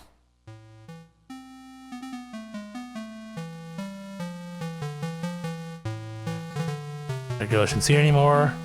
Hey, it's none of your business, yep. I'm telling you for your sake. If you continue to see her, it's going to be bad news. You're lying. listen to me. There's something you need to know about that girl. Last night, someone stole some poison from her lab. Well, poison? The same thing happened 8 months ago. A drug sample was stolen. She came to the lab that time too. It could only have been her. That girl is a thief. Stop it. Don't talk about it. Her like that. You win. Perfect. Right, okay. Is it true? Did he really say that? That's ridiculous. There's one more thing. After I pushed him that day, I got worried and came back to have a look. She was there. Dolly was right there. She was crouched down next to him. What? She told me not to ever tell anyone about it, but I'm sorry, Dolly. Your Honor, the defendant is... Miss Fame, you tell them. Dolly didn't do it. She's innocent. Oh, but she seems to be getting... So Dolly stole poison 8 months ago too, huh? You put that together with Mr. Wright's testimony, then there's only one possible conclusion. The defense believes that Mr. Dahlia Hawthorne stole some poison on the night before she killed Doug Swallow. The night before. Naturally, her motive for stealing it was to kill someone. Miss Faye. If you're so certain of your theory, then let me ask you this. Yeah, this is your last chance. Think carefully now. There's something that she desperately wanted to get back. Therefore, exactly who was Miss Dahlia Hawthorne planning to kill? One Phoenix Wright, that is. Who else would it be at this point? There was one person that was standing squarely in Miss Dahlia Hawthorne's way. That person was... Mr. Phoenix Wright. Me? That's preposterous. After all, it was Doug Swallow that was murdered. Well, it's true that that's how things worked out. But let's remember that Mr. Swallow died of electrocution, not poison. The person that Miss Hawthorne was planning to poison was, in fact, you, Phoenix Wright. There's no one else that it could be. But how can that be? I thought Mr. Wright and Miss Hawthorne were in love. Poor Mr. Wright, this must be killing him. Hang in there. I'll bring her to justice, I swear it. As I said before, the only thing Miss Hawthorne truly cared about was one piece of evidence linking her to that incident 8 months ago. That's right. The bottle necklace. That's all she cared about. But even so, why would she go so far as to murder him? 8 months ago, it's after the fall of that attorney in the basement cafeteria. Dahlia Hawthorne could think of only one thing. How to get rid of the bottle necklace as quickly as possible. No, it can't be. It was a pretty good move she made too. The evidence was missing for a long time. But there was just one big problem. Although she got him to hide the evidence, Mr. Wright refused to return it to her. To him, the tiny little bottle was a cherished treasure. He even showed it to everyone he met. You mean that's why she tried to kill Mr. Wright? Correct, Your Honor. It was to retrieve that piece of evidence. That can't be true.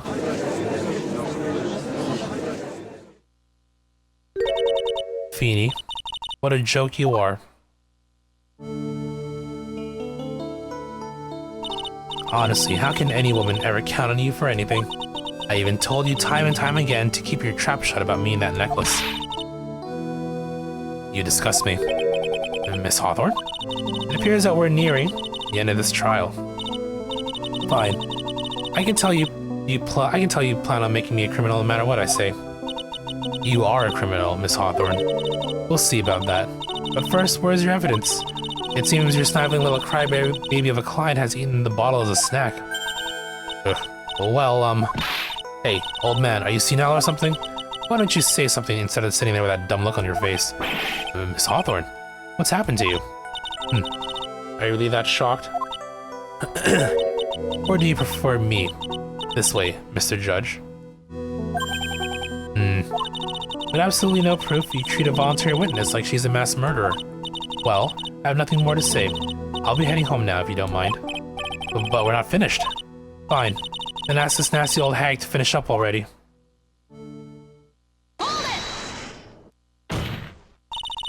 I can't let her get away this time. Stop, Mia. If you keep on pushing without any evidence, you could pay the ultimate price as a lawyer. The ultimate price? You'd be forced to take off your attorney's badge forever, I'm afraid. No. Better think it over carefully, Miss Faye. Or should I say Miss Gray? Got her. Well, Miss Faye, can you provide evidence that would establish her guilt once and for all? If I mess up here, my career as a lawyer is over. But to be honest, at this point I don't have any evidence that's well-founded. Even so, I'd rather lose my attorney's badge and let her get away with murder. Your Honor, the defense would like to present proof. Impossible. You can't possibly. Stupid woman. It is of the opinion of the court that there has already been enough discussion. Therefore, I will allow only one piece of evidence to be presented. Just one. You're unable to establish her guilt, then I'm afraid that a very harsh verdict will immediately be handed down on Mr. Wright. I understand, Your Honor. I can just imagine the headlines for tomorrow's newspaper. Up-and-coming lawyer plummets to earth before she gets the chance to soar. She was planning to poison Mr. Wright. If that's the case, then the poison was probably in there. Well then, Miss Faye, please present your evidence. Show to this court irrefutable proof that Miss Hawthorne was planning to poison Mr. Wright. The medicine.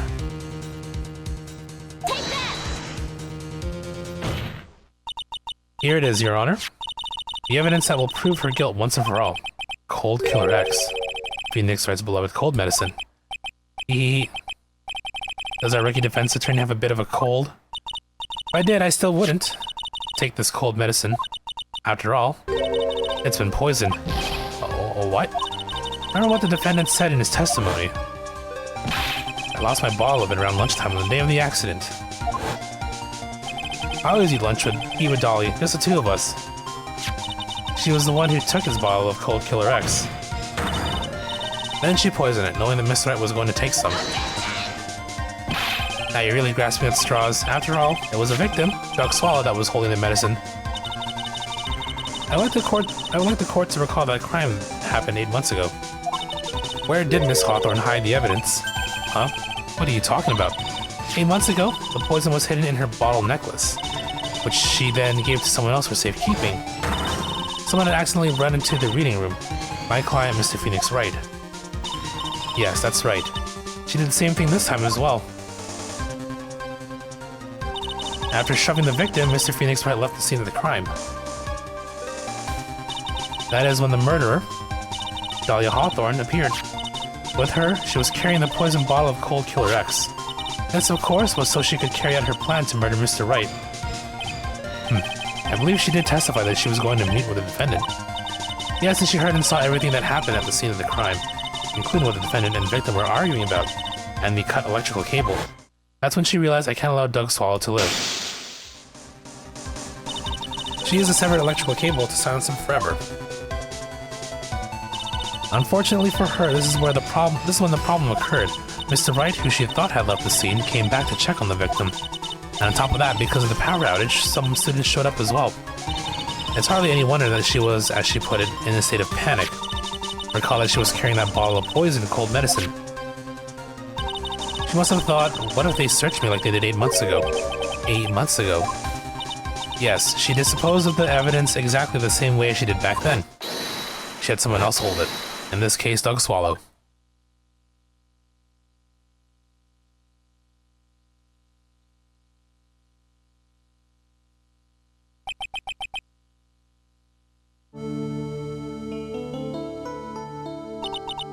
Oh, come on now, everyone. Surely you aren't fooled, are you?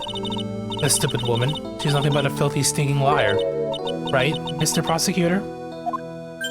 Uh-huh. Yes, that's exactly right. It's just pure desperation. I wonder which one of us is the desperate one. So, Miss Hawthorne? This cold medicine. I wonder if you wouldn't mind taking some. Well, Mr. Wright ate that necklace of yours, right? Now it's your turn to prove your innocence. What do you say? If I'm just a filthy, stinking liar, then there's no need to worry. So come on, show us. I dare you to take some of this medicine right now. Got her. Be a Faye. Be a Faye. Do you think you've won? Well, do you, Mia Faye? That's just fine. For the time being, victory is yours. For the time being, Well, I have a very long memory, you know. You and I will meet again. I'm certain of it. Well then, Mr. Judge, I'll see you later too. Okay? Huh? Well, why, yes. I'm going to spend a little quality time with the men in blue now. I wish you all the best.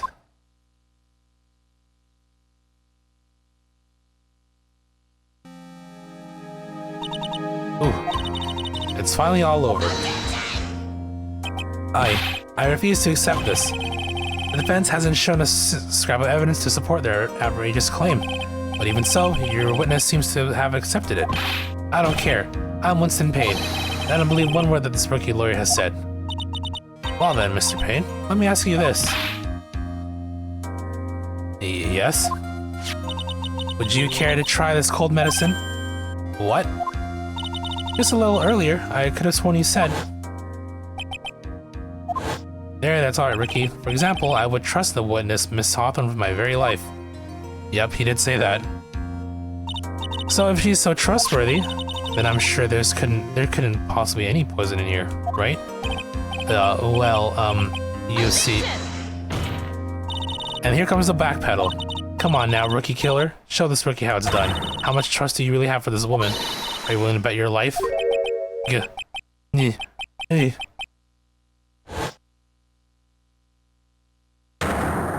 Yeah, my hair, it's flying off. Well, I guess this is how he got his... Okay, that's how he lost his hair, I guess.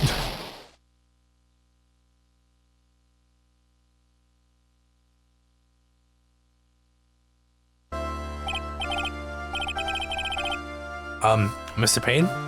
About Miss Dahlia Hawthorne? Yes, Your Honor. I'll file papers for immediate arrest. Tragic, but not surprising. I knew there was something suspicious about her from the very beginning. Don't lie, just admit you were wrong. By the way, Miss Faye? Yes, Your Honor. Was it just me, or did you and Miss Dahlia Hawthorne seem to know each other? Your Honor, whether we did or not has no bearing on this case. Very well. Mr. Payne, this can't be happening. It's a nightmare. It appears Mr. Payne has lost his spirit along with his hair. Does the defendant have anything further to say? It can't be true. My dear Dolly.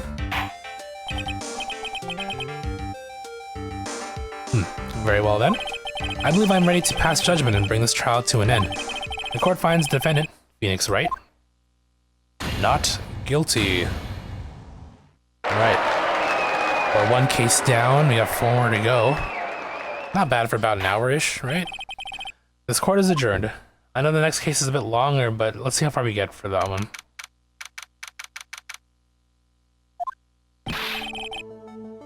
Mia, you were wonderful in there. Thank you for everything, Mr. Grossberg.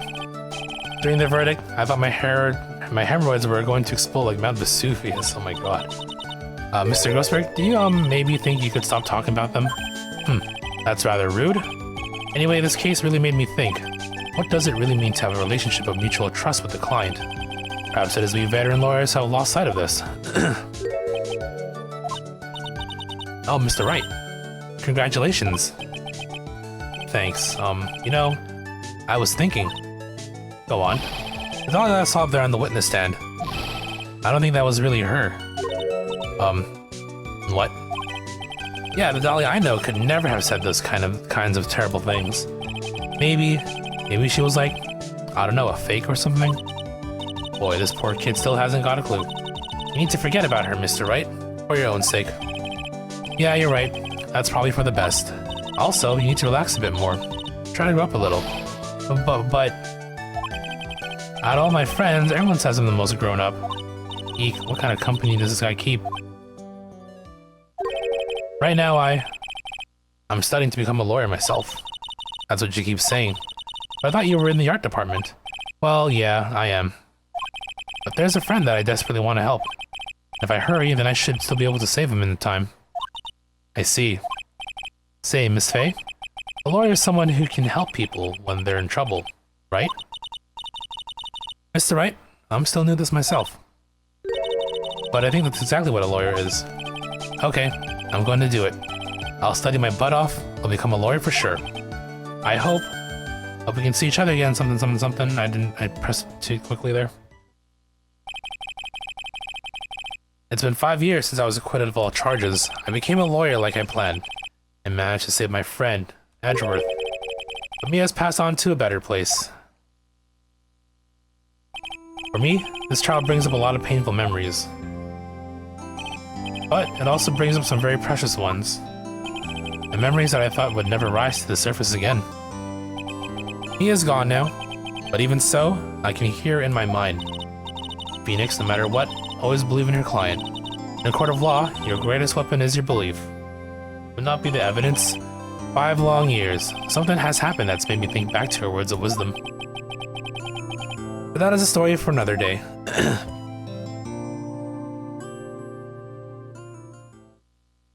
Alright, episode one and done. So as far as I can tell, I think we're good for next miscellaneous trophy is at the second case anyway, I believe. Yep.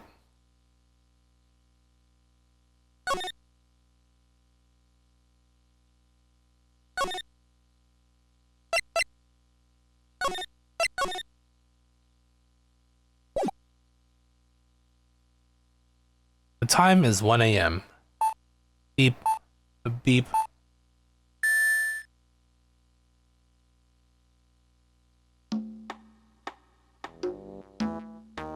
Detective, we made it. Ooh, what a relief. Glad the jewel is still safe. Is that Gumshoe? Oh, you said it, pal. Must have been our rock-solid security that scared him off. Do you mind opening the safe just to double-check?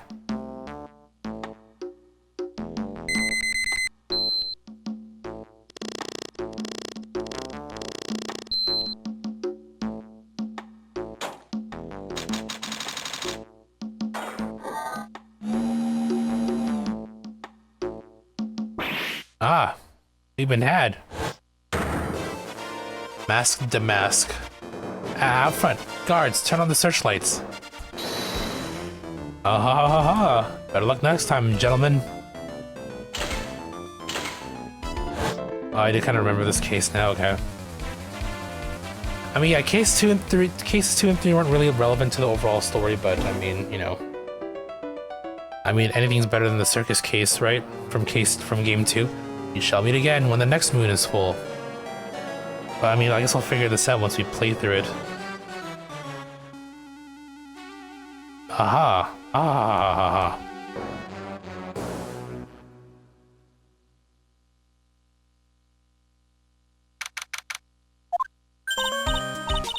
Hey Nick, get a load of this. Hey, are you listening to me? You can clean the toilet later. This is important. What are you freaking out about now? Today will be the last time you talk to me that way. Huh? We're about to hit the big time. Big time? And what do you mean by we? You don't mean you and me are... Don't be silly. I'm talking about me and... Hurley, of course. Hello, it's a pleasure to see you again, Mr. Nick. Pearls, you haven't changed a bit. Wait, what are you doing here anyway? Haven't you heard, Mr. Nick? Here, take a look at this. What's this? Some kind of poster? Ah, right. Kurian Village, isn't that? That's right. It's our hometown. Hurley and mine, that is. What's this about treasures from the boonies? Haha, very funny. You can laugh all you want. But you'll be singing another tune tonight. Tonight? What about tonight? The Treasures of Kurian exhibit doesn't actually start until next week, but the promoter sent us some special VIP entry passes. That's why I dressed up extra special today. What do you think, Nick? Look exactly the same. Same Maya, different day. This young lady here is Maya Fey, the younger sister of Mia Fey, my friend and mentor. I first met her 2 years ago. I was working on the case surrounding Mia's death, and ever since then, I've been the one who's been keeping this law office afloat from behind the scenes. Actually, that's just a cover for her true identity. In reality, she's a spirit medium, and a bit of a shady character. Hey, who are you calling shady? And this little girl is Pearl Faith, but I usually call her Pearls. She's Maya's cousin and a spirit medium in training herself. I know I'm a bit young, but I want to help in any way I can, Mr. Nick. Kurian Village is the home of the mysterious Kurian channeling technique. And Maya here is the daughter of the Korean School of Channeling's master. I know it sounds ridiculous, but it's no joke. I've seen her power with my own eyes. It's the real thing, alright. Tanek, how long are you two going to make two gorgeous women like us wait? Yes, Mr. Nick, I can't wait any longer. I want to see the exhibit. Looks like I don't get a choice here. May as well head out. Oh, we're going straight to it. Ordley Taylor, the city's fanciest and most expensive department store. Treasure exhibit, huh? I have to admit, I'm pretty impressed. Wow, this is awesome. Yeah, you can make even the cheapest junk look great. It all depends on how you display it. Oh, they even have the dusty old hanging scroll that was in the Fay Manor storeroom. Oh yeah, I remember scribbling on it when I was a little girl. On a family heirloom? Say, Nick, the person in charge of this exhibition is waiting for us in the basement warehouse. Alright. I guess we should go and say hello. Alright, before that, I'm gonna quickly BRB. I'm gonna stretch my legs, and I also just ran out of water, so I'm gonna take a quick break, and I'll be back in about 5-10 minutes. I will BRB.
Okay, we're back. Sorry, it took a little bit longer than I had planned. But we are here now. Sorry, give me one sec here. Let's check in a couple things. Alright.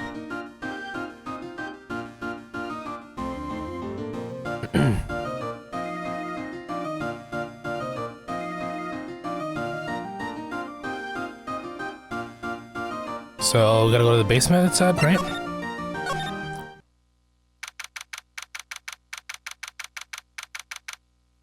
And look, there is a ladder for our ladder trophy.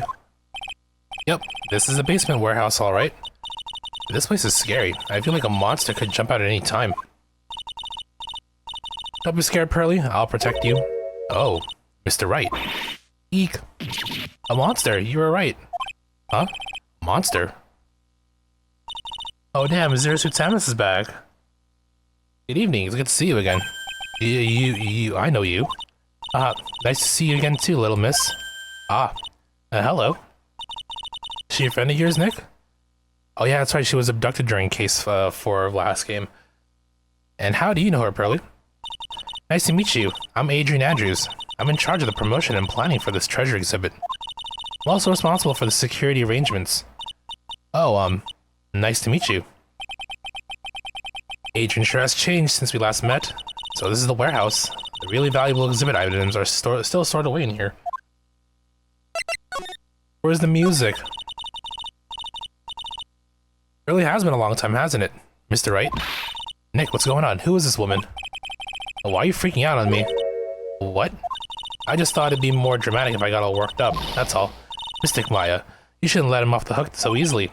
Please, Maya, don't say anything that'll needle Pearls further. Mr. Wright was there for me when I really needed help. It was something that happened 7 months ago. You remember, don't you? The Nickel Samurai case? Not really. I was stuck in a dark wine cellar. Did that escape your memory, Nick? After that, I quit being a manager and started this job. Wow, that's tough. I'm sorry, Miss Andrews. If it wasn't for us... No, don't say that. I'm glad the whole thing happened. Thanks to you and everyone else that was involved, I was able to change my whole life. I really am grateful. That's a relief. I'm really impressed, Miss Andrews. Handling a huge exhibition like this must be very tiring. Well, Lordly Taylor is celebrating their 200th anniversary this year. The works on display in the main exhibition hall are worthy of the finest museums. Woohoo, did you hear that, Pearly? The finest museums. Yes, I did. That's really wonderful. So this basement warehouse is pretty well protected, huh? Of course it is. After all, there are some priceless treasures here. The security guards are all very highly trained as well. Sounds good. So, what is it with that face she's making? Alright, let's take a quick look around, I guess.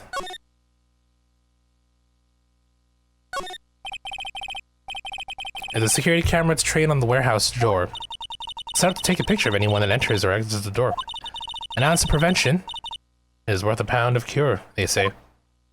Also, there's a ladder. We're gonna add that to our conversations. There should be one more after this, and then the trophy should pop, hopefully. Look, a ladder. That's a step ladder.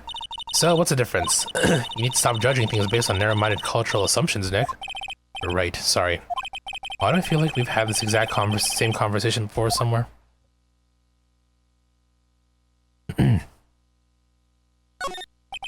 Looks like a part of a big signboard. All I can see is all I can read on it is the B-U-R, the burr. Ah, I've got it.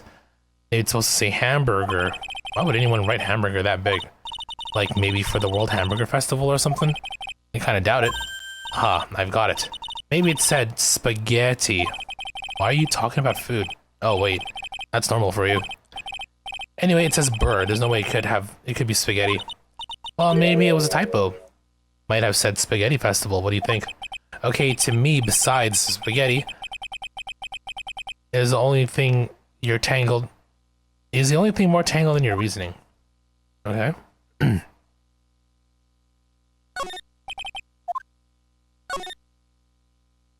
Ooh, hello. Mystic Maya, take a look next to the door. That's Mystic Ami, right? Yes, that's a statue of the woman who invented the Korean channeling technique, Ami Faye. The statue is on loan from one of the training halls of the Branch family. In fact, it just arrived this morning. Shichishito. Oh, the seven-pronged sword or whatever it's called. What's that creepy-looking thing she's holding? Don't ask me, how should I know? Well, you are the future master, right? Maybe so, but this is the first time I've ever seen this statue. That thing is the Korean Shichishito. It's a ceremonial sword. It's not a real weapon, so the blade isn't sharp. Aw, phooey. I want to cut something. What are you eyeing me for? Oh, look. It's already 8. Have you all eaten yet? Well, actually, I've already made a reservation at the restaurant on the 12th floor. Why don't we all dine together? Ooh, I like the sound of that. Dine. It sounds so fancy. I'll have a kid's lunch. Haha, Pearly, it's dinner, not lunch. Why don't you go for it and really eat your fill with a kid's dinner? Okay, in that case, one kid's dinner for me. Shall we head upstairs then? After that pleasant evening, all that remained was to wait for the exhibition's opening. It was wonderful seeing Miss Andrews looking so happy. None of us could have imagined that the very next day, something terrible would happen. Nick, this is terrible. Oh, what the? You're cleaning the toilet again? I never knew you were such a toilet freak. Give me a break, would you? My brain just hit the snooze button for the 5th time. I'm going to turn on the TV. We've got an update on the recent treasure heist. Based on clues found at the scene of the crime, authorities have announced that they believe it was the work of the renowned phantom thief, Mask the Mask. And Mask of the Mask. According to a spokesperson, Lordly Taylor received a threat letter some days ago. This is the 5th heist by this phantom thief who only targets rare treasures. The Lordly Taylor? Well, Nick, what are you going to do? Don't you dare go back to scrubbing the toilet. Treasure? Lordly Taylor? You don't think. Yes, then now get up, Nick. It was stolen by Mask the Mask. Our most valuable treasure, the Korean sacred urn, was stolen. What?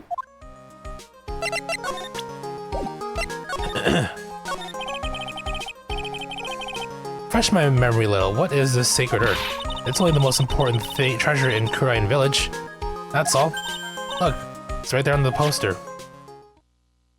I think that broke that says I am. Don't you remember what's inside? The urn contains a very important soul, namely the soul of Mystic Ami Faye, the founder of the Korean channeling technique. Right, Pearly? Yes, that's right. Hold up. I thought that urn had the name Ami written on it. Now it says I am. Any idea how that happened, Pearly? Well... there are some things best left unsolved. Wouldn't you say, Mr. Nick? Come on, Phoenix, just rat her out already. That's right. 1 year ago, there was a murder in Korean village, Maya's hometown. The sacred urn... Excuse me, the sneeze sneak up on me. The sacred urn, it turned out to be an important clue in that case.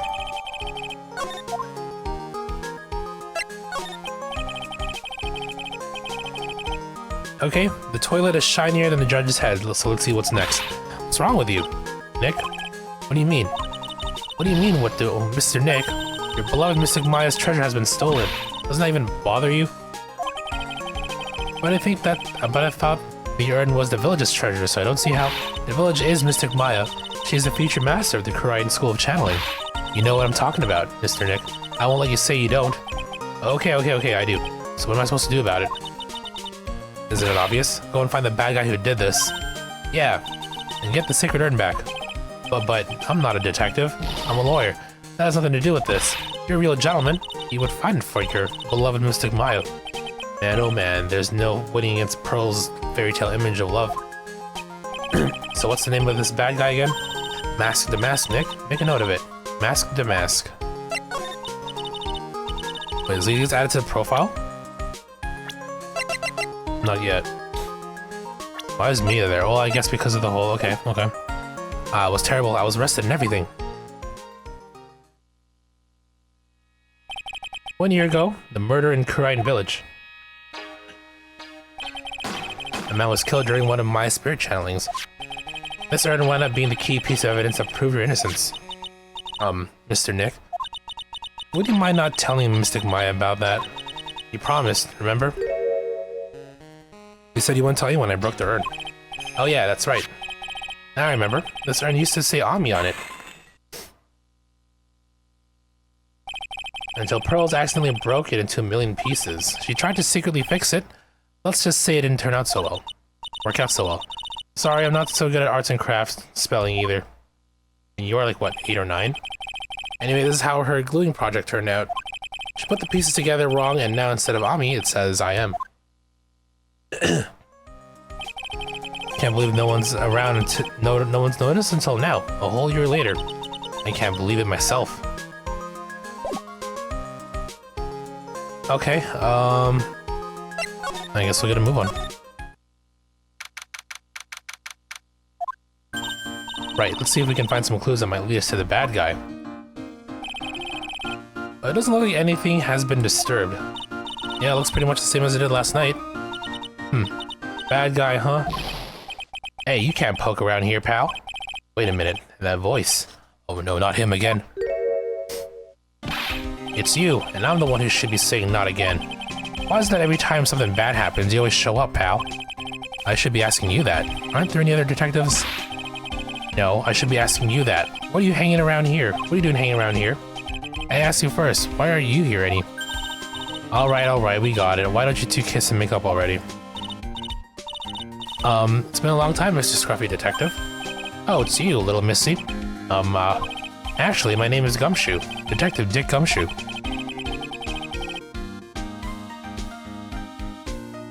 Now's a good chance for you to try and remember it right. And if it's too long for you, you can just call him Dick.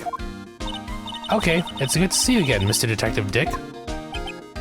Yeah. Good to see you too, again too, I guess.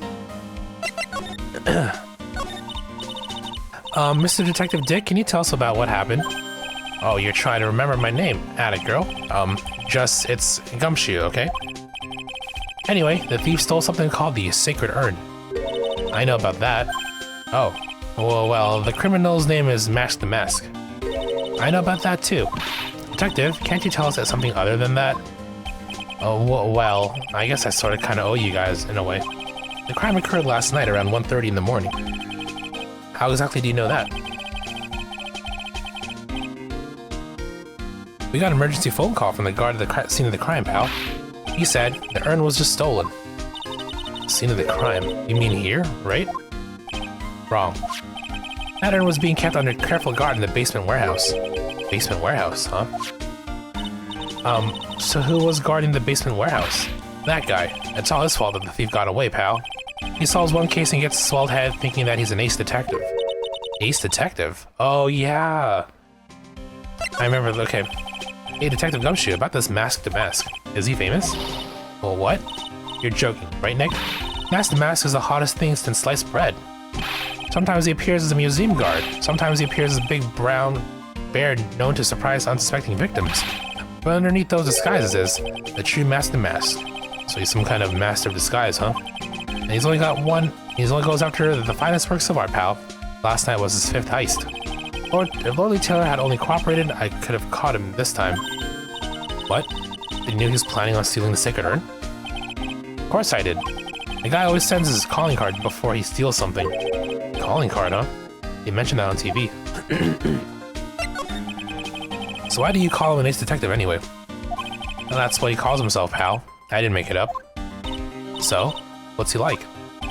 Well, like I told you, Mask to Mask has made 5 heists so far.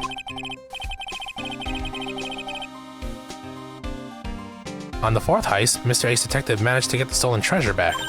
Wow, that is impressive, all by himself? Yeah, I gotta admit, pal, maybe he really is as good as he says. Every time the thief sends one of his calling cards, we send our men on a stakeout. None of us have ever gotten so much as a glimpse of the guy. Sorry, one sec.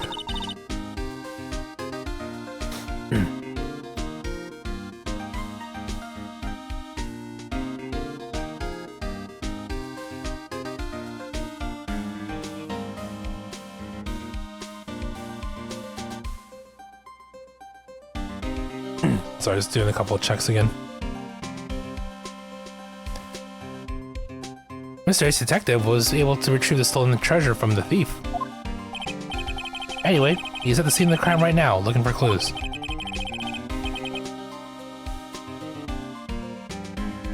So he's down in the basement warehouse, huh? So what's his calling card? Here it is. But don't show it to anyone. It's top secret, okay, pal? What's his mark on the front? That's Master Mask's signature emblem, pal. You could say it's his mark. All of his calling cards have got it on them. They didn't mention that on the news flash. We're withholding that detail from the public for operational reasons. The only way we can tell if a calling card is real or not is by this emblem. That makes sense. When you get famous, there are always imitators. Mr. Nick, if you work a little harder, maybe you can have your own copycat someday. Thanks, I guess. Off we go.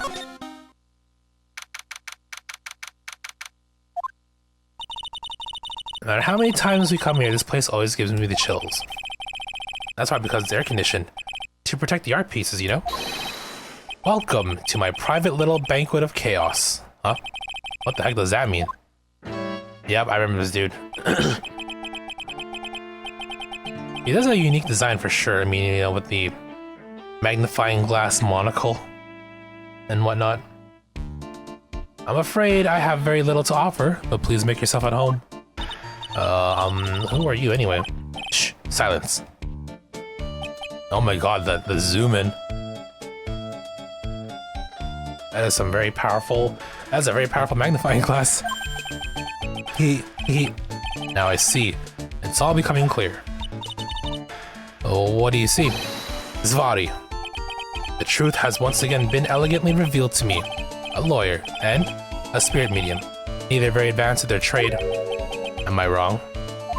Yikes, that's scary. How did you know that? How, you say? The universal skeptic would say that how is nothing but a question of why. I am a traveler of both time and space, and a swimmer of dreams. What is he talking about? I can't make heads or tails of it. Without further ado, let me fulfill what should be the first duty of any gentleman, and introduce myself. The name is At Me. Look at me. Look at me. Ace Detective. Oh, hi. Let him intimidate you, Nick. Stand up and show me what you're made of. The name is Wright. Phoenix Wright. Ace Attorney. He's title drop. I'm IFA. Ace Spirit Medium. And I'm, Profe.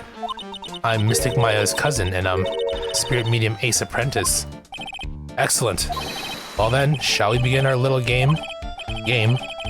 Why does the phrase one short of Baker's dozen come to mind with this guy? So are you really as famous as you say? Of course. For a lawyer, you have a rather shocking lack of knowledge about the world. I had no idea anyone was left in this city that had not heard of me. Look at me. I am Master Mask's archenemy, the Ace Detective. Look at me. At this moment, there are two mighty figures which loom large over this grand city.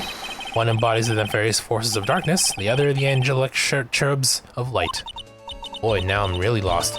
What is he saying, Nick? I have been personally on the heels of this villain since his first crime. After learning this criminal's patterns, I thwarted his very latest loathsome larceny. I even returned the target of his tyranny, the portrait of Megina, to the crime scene. And I did it all by myself, and I took it back from Mask the Mask. With my brawny mind and my brilliant muscles. Yeah, they mentioned it on the news in the Great People Around Town segment. They said that the museum gave you an incredible jewel as a reward. Well, compared to the treasure that I retrieved for them, it's not much. So, in the end, the only thing that makes you great is your own self-praise.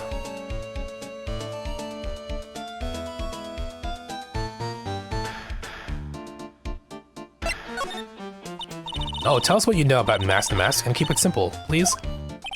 Like about how I have devoted my life to thwarting his dastardly deeds. Last night, here in the bowels of the store, we were locked in a most glorious battle. I see. Huh? Hang on a second. You were here last night? Here? In Lordly Taylor? Naturally. Wherever Damask goes, you will find At Me laying his elegant traps. Elegant traps?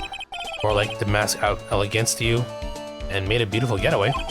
But this time I allowed him to escape with the illusion of victory. I wonder if I should ask him about what happened last night in more detail.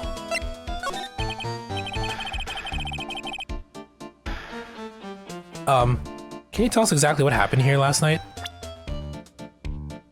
Okay, you're the Magatama, so the locks are still in play here. But of course, after all, I always say there should be no secrets between aces. Flattery will get you nowhere, Pinocchio. I first received a request for my services 20 days ago. It was 10 days ago that we received Master Mask's calling card. Huh? You were hired before the calling card even arrived? Yes, you see, the person who hired me is quite rigorous and thorough. That's Adrian for you. A mere 10 days after hiring me, her worst premonitions were realized. A calling card arrived, right? Yes, so ace detective that I am, I set a trap for the thief right in the warehouse, and waited for him alone. Alone? But why? Why didn't you go to the police for help? Ridiculous. Why would I seek help from such a useless group of nincompoops? Got a lot of nerve after all. It was you that let Damask get away. I always operate alone and concealed, out of the sight of others. Concealed? Precisely. Even the guards on duty here were unaware of my presence. To fool your enemies, first you must fool your friends. It's my own original proverb. Anyway, back to what happened last night. As I was saying, I hid here in the warehouse and waited for the thief to arrive. But I swear to you, not a solitary soul came through that entrance. Nevertheless, the sacred urn disappeared. But that's impossible. How could it just disappear? How, you ask? Don't be ridiculous, Sir Lawyer. If I knew the answer to that question, I wouldn't be here. For someone who seriously messed up his own stakeout, he's rather full of himself. So you're saying that even though no one... I guess I'm to say no one, but clearly that's a typo. So even though no one came through those doors last night, our precious urn still somehow vanished from under your nose. That's just not possible.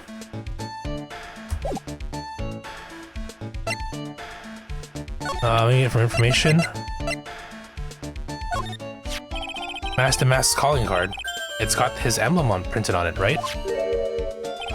Quite impressive, but I would expect nothing less from my art rival. I'm surprised to see you in possession of such a top secret piece of information. Well, we've got an ace lawyer, an ace spirit medium, and an ace cousin apprentice here. Yes, indeed. I think I could learn to like you, my fellow ace professionals. I don't know if I really want this guy to like us, ever. Well, Sir Lawyer, I've been told that you too are pursuing the mysterious thief. Well, I'm not sure I would say that that's right. We're going to find the secret urn no matter what we have to do. Excellent. I will trust you. I permit you to take a look around while I investigate elsewhere.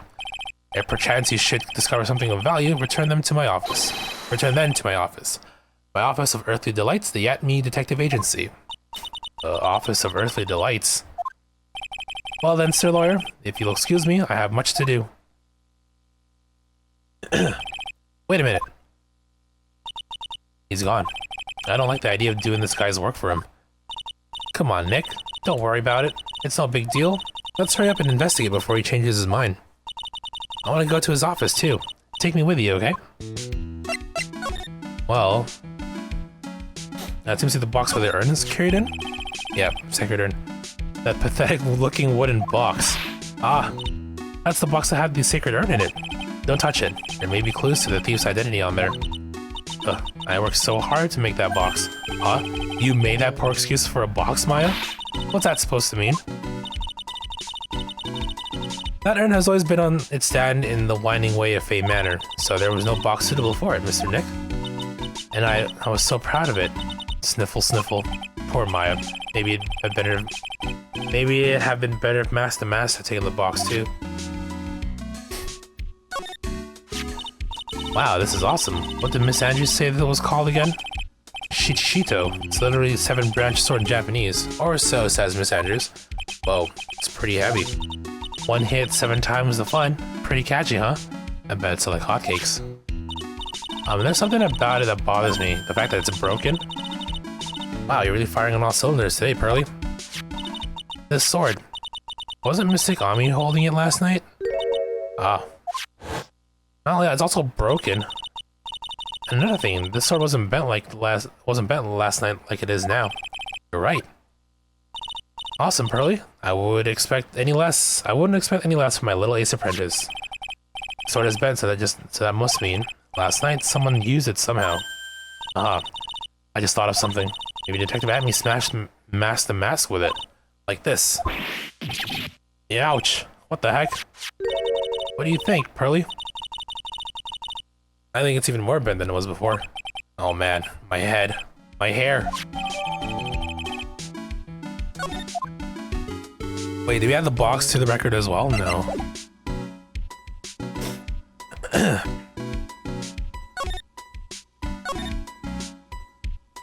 Was that on before? Hey, Pearly, do you know what this is? It's a computer.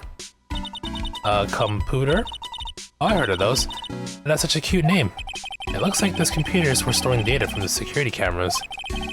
When someone comes in or out of the warehouse, the camera takes a photo of them. That's probably the trap that the detective has set up. Let's see if we can find last night's data on this thing. We might even find a photo of mask to mask. Let's see here. Man, I really stink at working these things. What's wrong, Mr. Nick? You're sweating an awful lot. I don't know how to pull up the photos. I had no idea you were so pathetic with high-tech stuff, Nick. Yeah, well, I managed to print out the camera data anyway. I guess you have to learn to crawl before you can walk, right, Nick? Yeah, sure. Anyway, it looks like the camera only went off once last night. 1 AM, okay.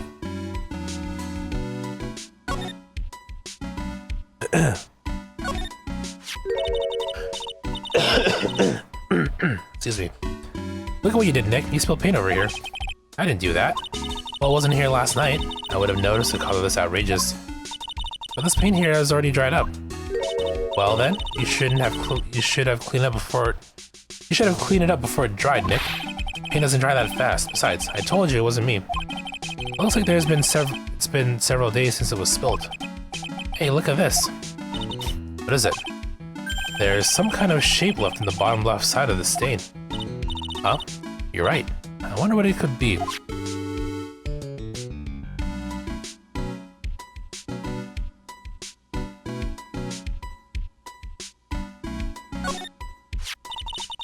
The statue mistake on me is so cool. I want a gold statue of myself we can put in the office. Hey, it's Wright and Co. And how about a gold statue of me? Mr. Nick? I'm sorry, but I noticed something strange. Huh? What is it, Pearls? The statue of Mystic Ami, was this where it was last night? Nope.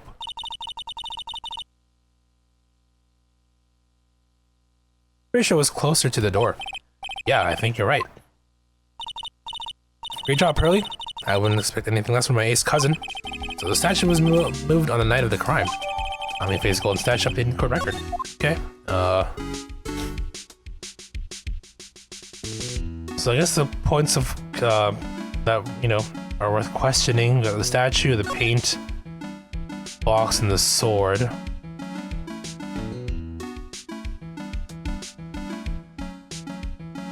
And the computer screen.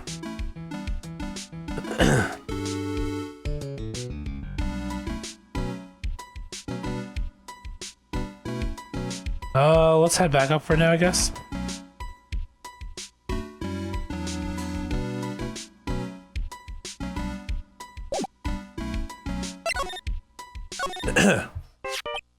Oh, hey Nick, your cell phone's ringing.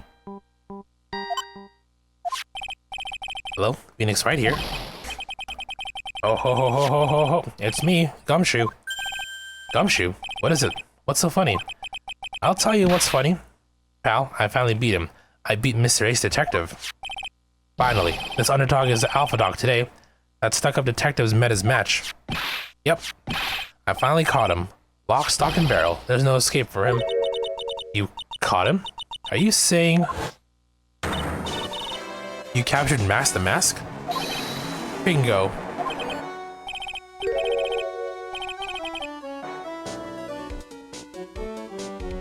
Well, actually he surrendered, but I still got him. Mask the Mask surrendered? That's great. So when can we come and pick up the sacred urn? Well, you see, I was gonna tell you. What? Something wrong? Do you think you can swing by the detention center sometime? The detention center? He wants to talk to you. Mask the Mask, that is. What? Who wants to talk to Nick? I'll be waiting for you, pal, so get over here soon. Detention center, huh?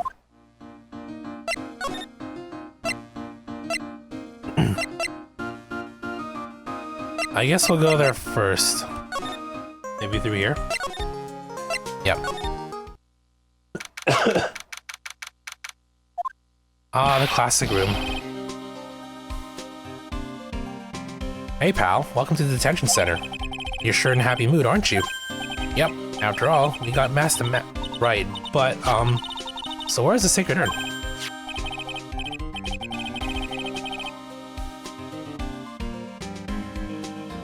Oh, sorry about that, pal. I guess I didn't really think about it before. But you're the victim in this case. Huh? Well, I guess I should let you guys hear the story straight from the horse's mouth. You know, he's right, Nick. He is. If you think about it real hard, we are the victims. Well, I guess so, in a way. I'm so used to thinking of the victim as a dead person because we're always on murder cases. Excuse me. But anyway, I have to get the sacred urn back. Please, don't just ignore me. Oh, there he is. Who are you? I'm a mask. Okay. Hey, Nick, doesn't he look kind of, well, gangly? I'm Ron Delight, the famous Mask. I don't think this guy could punch his way out of a wet paper bag. So you're the Mask guy? Yes, you bet.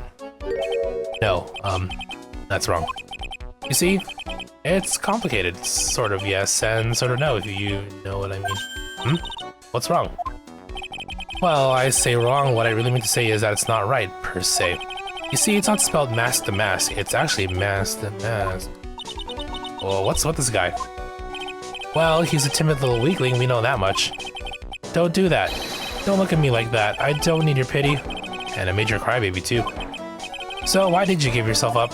Well, you see, it's because, well, I know why. It's because you stole such a priceless treasure, and now you're overwhelmed with guilt. Am I right? Priceless treasure, that broken old urn? I have a little favor to ask. Yes? What is it? Could you go and talk to Desi? Desi? Look, we really want our urn back, so where is it? I'm sorry, I'll give it back. I really will. Maybe not. No, I can't.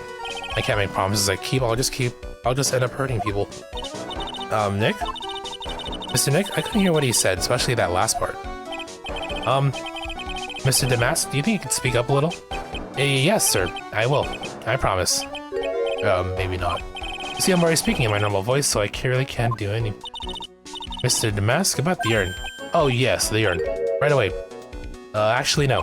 I wouldn't mind telling you, but I'm actually afraid you wouldn't believe me. Enough already. Just tell it to us straight. Please. Please don't yell at me. I'm sorry. That urn. I lost it. What? What did you just say? Did you say you lost it? Yes, no. Maybe so. I mean, yes, I lost it. What do you mean? Well, you know, I lost it, like I said. These things just happen. You're on the train and you get distracted and you forget your bag, you know? What? You forgot our sacred urn on a train? Wait a minute. You went on the train dressed like that? No. I was just speaking hypothetically, that's all. Anyway, I'm sorry. I just lost it somewhere. I don't know where. This guy's story's more surreal than a Dali painting. Are you really sure this creep is Mask? Maya, don't call him a creep. Although I do have to admit, I understand your doubts about this guy.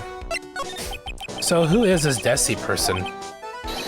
Please don't talk about my wife like that. I guess she must be his wife.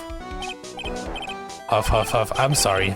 The truth is, it was my wife that told me to have you all come here. Do you think you can go visit her at my hideout? Hideout? Mr. Nick, what does he mean by hideout? Oh, sorry. Naturally, I meant to say my secret base. Secret base? Well, my apartment, actually. Palazzo Pel Pepe. 3rd floor. Let's go. Look, Nick. to Master Mask's hideout. Something tells me she just likes the sound of the word hideout. Alright, off we go.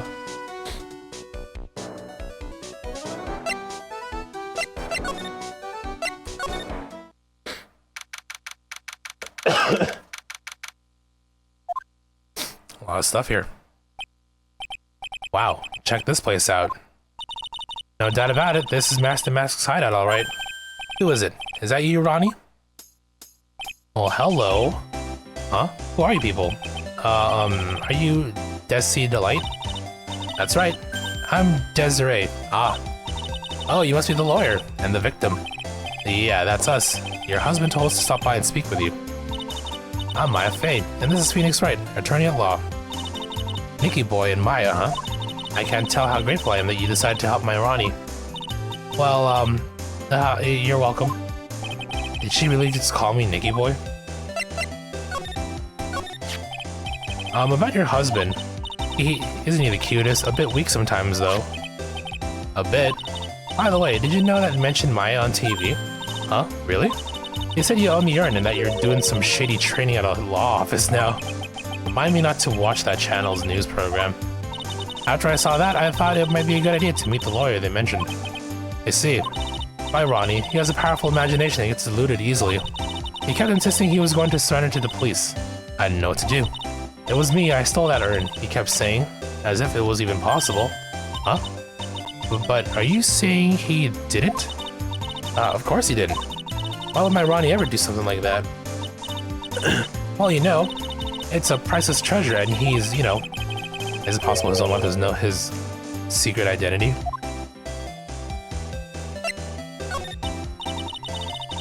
Me, I'm the kind of woman that needs excitement in her life. Oh. Excitement, huh? Yes, I'm at my happiest when I'm racing along with my bike going at full throttle. Riding a motorcycle is like putting your life on the line. You know what I mean? Well, I think that depends on how you ride it. I'm the type that can't stand living a boring, dreary old life with no action.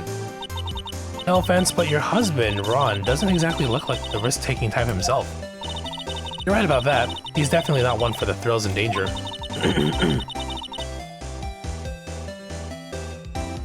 But I do have to say that he makes up for it in other ways. Other ways? Yes, money. Ronnie is incredibly rich and super generous. He bought me a bike that's so fast it would make your head spin. And shopping? I like to shop so much it makes Ron's head spin. The other day it actually happened. His head actually started to spin. Man, talk about a high-maintenance wife. So where does Mr. Delight get all this money from? Ronnie's a security guard. They put their lives on the line, right? So they get paid tons of money in return. Tons of it. He's a security guard. I think it's time for my head to spin. I think it's... what? Well, whatever. Clearly I misread that. Can you tell us about what happened last night? What time did that incident take place again? What time was it again, Maya? Well, according to Detective Gumshoe, it was around 1:30 in the morning. Last night was horrible. I got pulled over. Pulled over? Yes, I always do my best flying at night.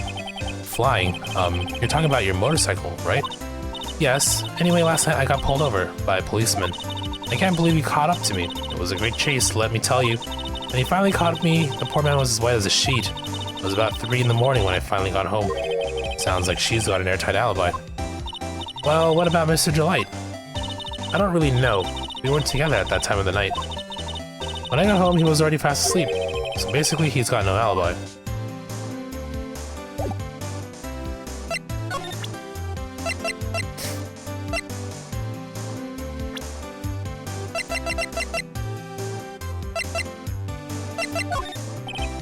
Miss Delight? Must know, right? About your husband and Master Mask? Master Mask? Of course, I know all about it. My husband is his biggest fan. Oh. Yep. What? Huh? The biggest fan? Yes, and Ronnie can be pretty delusional sometimes. That's how this whole misunderstanding happened.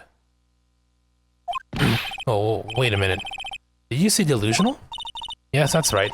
I just don't know what I'm going to do with him. You see, Ronnie actually believes that he is that Mask the Mask. What? What are you talking about?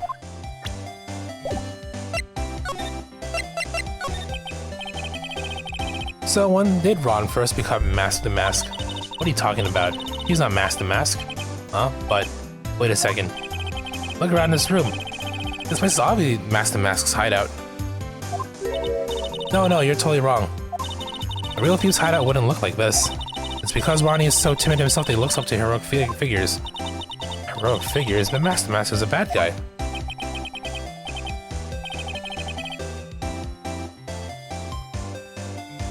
So he's deluded, huh? Could that really be true? Anyway, if he really had stolen the urn, wouldn't he still have it? Well, I suppose so. Then why don't you ask him if he has the urn or not? She has a point. Mr. Delight isn't exactly the criminal type. Something about Ron's behavior bothers me. Maybe it's true. Maybe Mr. Delight isn't Master Mask after all. Say, can I ask you something, Nicky boy? What is it? I know I may seem like a bad girl on the outside, but the one thing I won't stand for is illegal activity. I had the feeling you wouldn't. You're tough, but I can tell you got a good heart. Somebody frame my poor Ronnie. I just know it. Could you give this to Ronnie for me? A letter? Yes, for Ronnie. I want him to fight back. Miss Delight. Okay, you got it. Just relax and leave it all to us.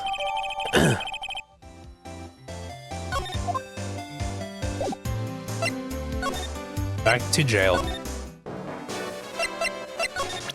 And this is for you, my friend. Oh, that's right. Here. This is from your wife. Oh, from Desi? Thank you. Taken. My dear Ronnie, how are you? I'm doing fine. He's clutching onto that letter so hard the ink is going to be squeezed out. You look so happy. You should write a letter to Mr. Maya too, Mr. Nick. Mr. Lawyer? Yes? In the letter that Desi wrote, she said, ask this guy to be your lawyer. Huh? I know this would be asking a lot, but can you please take my case? My trial starts tomorrow. Hey, wait a second, he can't be your lawyer. Why not? What do you mean, why not? We're the victims in this case, right? Victims of this Damask guy. Well, yeah, but according to Desiree, he didn't do it. She said, poor man, he's deluded himself into thinking he did it, right, Mr. Nick? Come on, she could be lying to protect her husband. Well, that's true. No, actually not. Actually, it's hard to say. Oh no, it's spreading. Oh, please.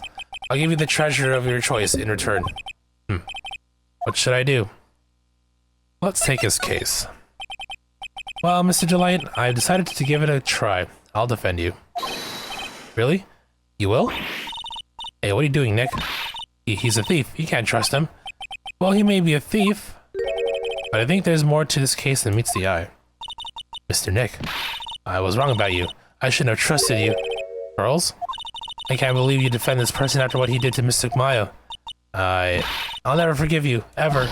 Wah. But Pearly, wait. This is going to be ugly. I'll go after her.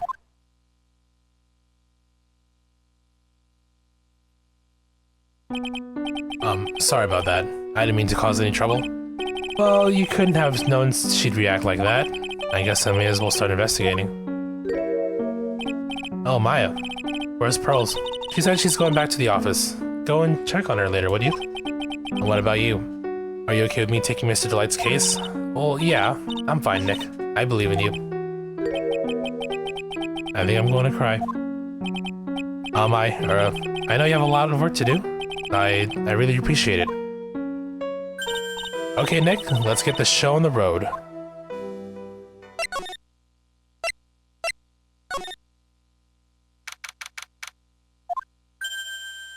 Ah, Mr. Nick, welcome back. Okay, Pearls, you're back too, I see.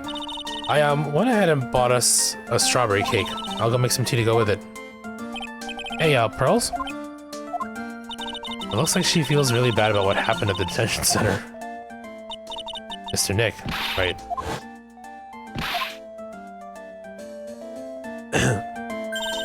Mr. Maya, the tea's ready. Oh, thanks. Come on, Mr. Nick, please have some of this cake. Yeah, thanks. Pearls? Oh, excuse me, I was in the middle of cleaning the toilet.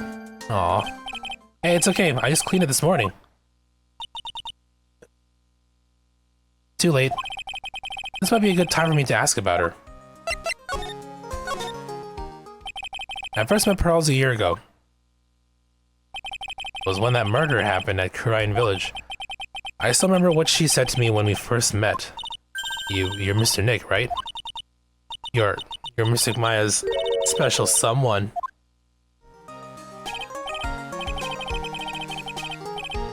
Hey Maya, I always thought it was because she was young, but what?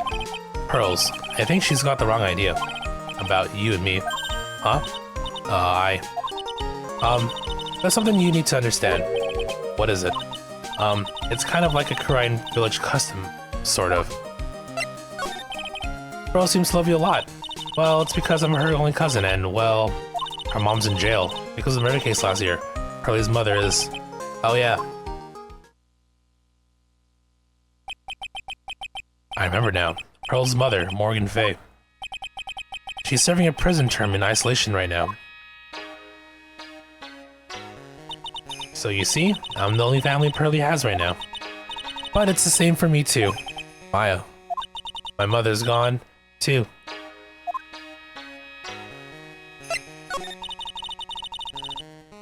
There are hardly any men in Kurine Village. Now that you mention it, I never actually saw any men when I visited. I'm pretty sure I told you about it a long time ago, about how spiritual powers run very strong in the Fey family. Yeah, you did. And that's why you're undergoing training to be a spirit medium, right? Yeah. The thing is, only women can actually inherit the spiritual power. That's why the whole culture of Kurine Village kind of revolves around its women. Well, that's understandable. Nothing wrong with that. Yeah, but because of that, there tends to be a lot of unsuccessful marriages. Oh? Well, men start to feel left out after a while, and then they just start leaving. Especially if the man has a daughter. Are you saying that Pearl's father? He's gone. He left the village when she was very young. Boy, that's tough. Yeah, and she grew up seeing nothing but unhappy marriages all around her. That's why she's so sensitive to things like that.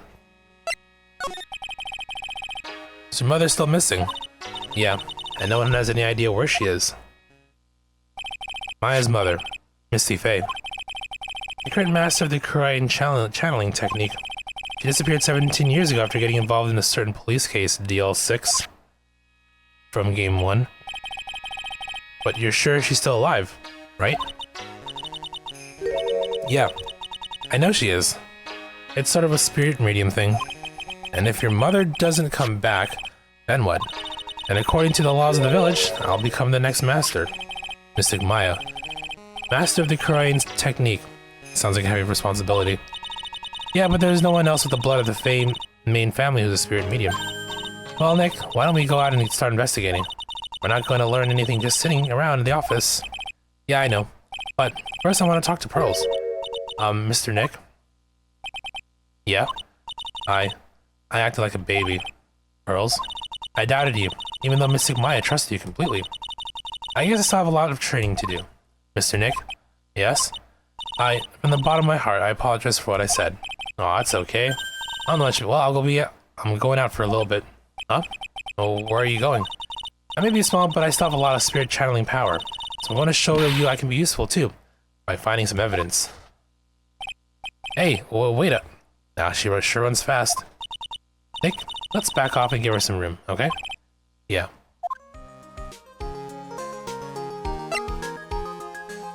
Before I continue, I'm gonna quickly BRB one moment.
Okay, I'm back. Let's continue. I'll continue for a little bit longer here.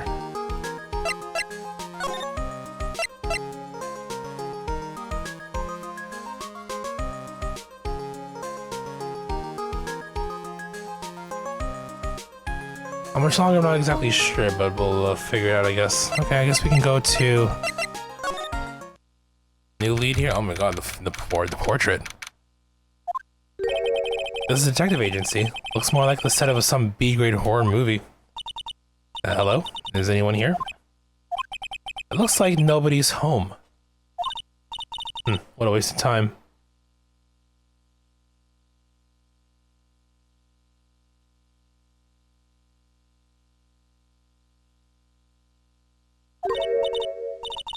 I know, let's take that framed picture back with us as a memento. Don't you dare, Maya. We also have to try back later.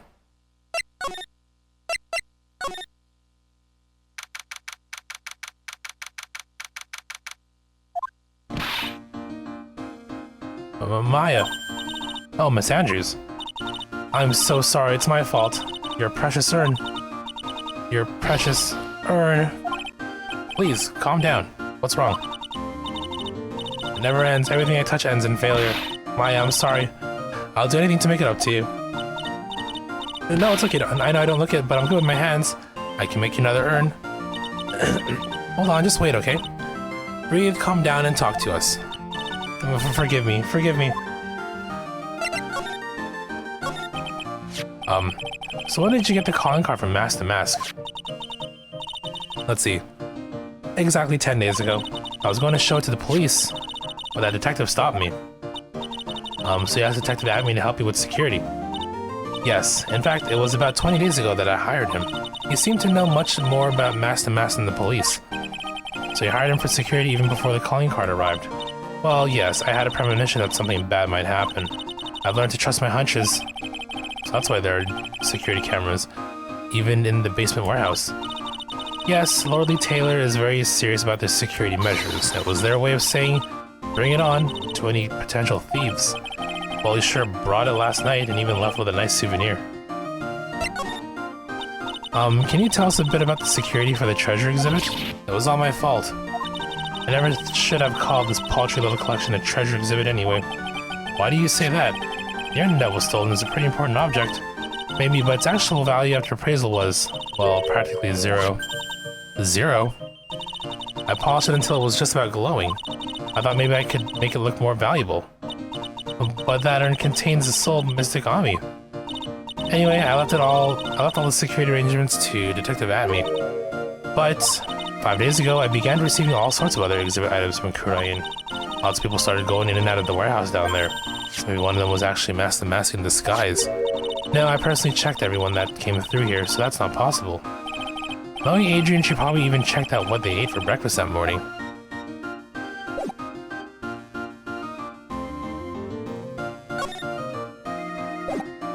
Okay, maybe we can go back now?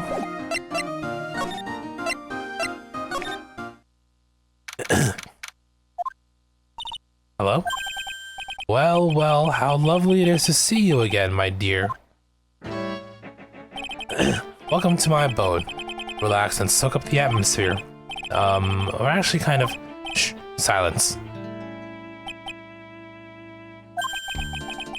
Hehehe, precisely as I expected. What is? Zvati. The truth has once again been elegantly revealed to me. A lawyer and a spirit medium. Am I correct? I think we've already been through this. Ah, so my estimation was correct. Zvati. How truly elegant. Now then, what can I do for you? Well, we talked yesterday, do you not... Well, whatever. You mentioned before that you were on guard duty all alone last night. Precisely, this is my 5th encounter with my archenemy. I refuse to let anyone to interfere with the rightful pursuit of my prey. I heard you've been after Mask to Mask since his very first theft? Yes, my dear. I see you've done your homework. In the very first heist, that vile thief pilfered the famous jewel, the Tear of Emanon. I first encountered him in the museum's Sacred Hall, the crime scene itself. So that's why you were hired as security for the treasure exhibit. I'm pretty sure you said that Adrian Andrews hired him. Yes, I borrowed some equipment from Lordly Taylor and set the perfect trap. Must mean the security camera. But I thought you were watching the area yourself too. So how did Mask the Mask manage to steal the urn? That's the million-dollar question. What is Mask the Mask's modus operandi? Mr. Amy? Did you know about the sacred urn? I'm interested in only one thing, my dear, and that is Mask the Mask. Sacred urn? That has nothing to do with this case, but wasn't that what Mask the Mask stole this time? I am a hunter, sir. The urn was nothing more than a lure to catch my prey. Do you yourselves remember the shape of the individual peanuts you threw to pigeons? I don't think I like this guy's attitude, Nick. Well, anyway, it looks like he doesn't know about the urn.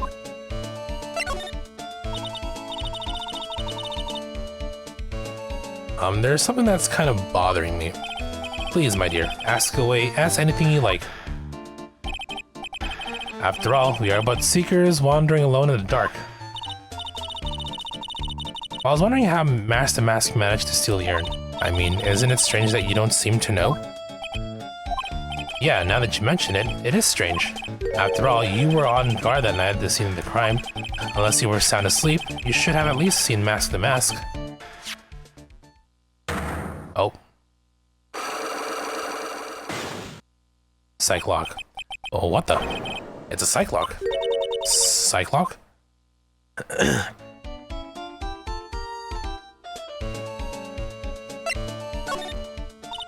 Hey Nick, what is this psych lock thing? Well, your Magatama lets me see when people are keeping secrets. By breaking their mental locks, I can find out what those secrets are. What? This Magatama has that kind of power? Maya, you're the one who gave this to me. You gave me this Magatama last year. Well, it's true that this Magatama is a prized family heirloom, but probably was one that actually imbued it with spiritual powers, right? That's why I don't really know much about what it can do. This is the woman that's going to take over the Korean channeling school someday? So how do you do it? How do you break the psych lock thing? Well, you can present the Magatama to the person with the secret. Cool. Can't wait to see it in action. Come on, try it out. Oh boy, I think in the future my master still needs to learn how to be patient. Take that!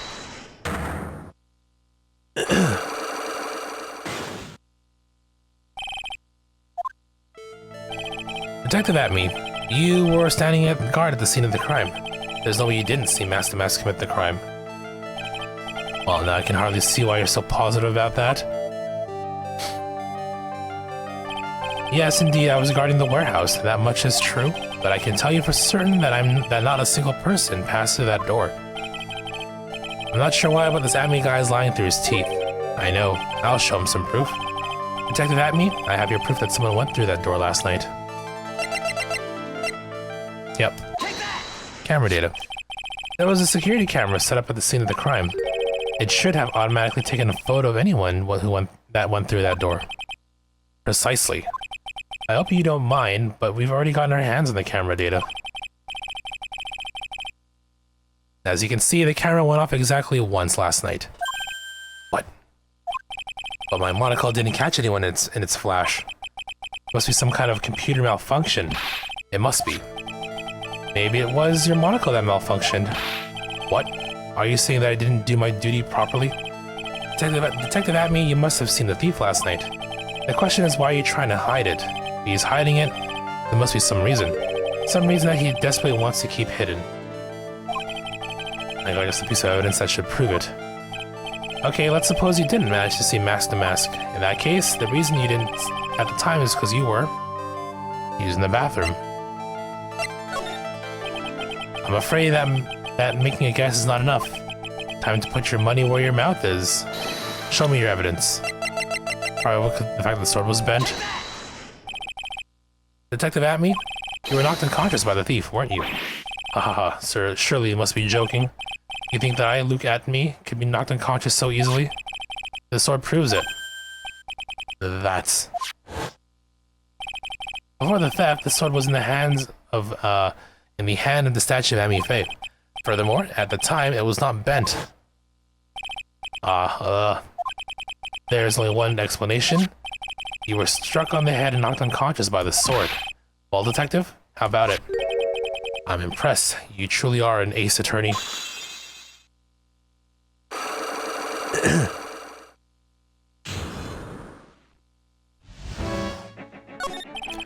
I can't deny there may be a small hint of truth in what you say.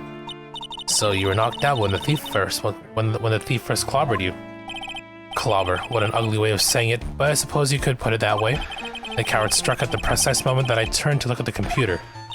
So you never noticed that the thief had entered the warehouse. No, the coward must have wormed his way in through somewhere besides the door. Perhaps the air ducts or the sewer pipes. Then March Nemesis struck me in the back from behind with this gruesome item here. Ouch. Mr. Adamy should have had his poor head examined. You can say that again. How could he have underestimated the thief that badly? Well, looks like we got one thing cleared up anyway. Huh? What? That Adamy is the greatest ace detective in the world? No, not that.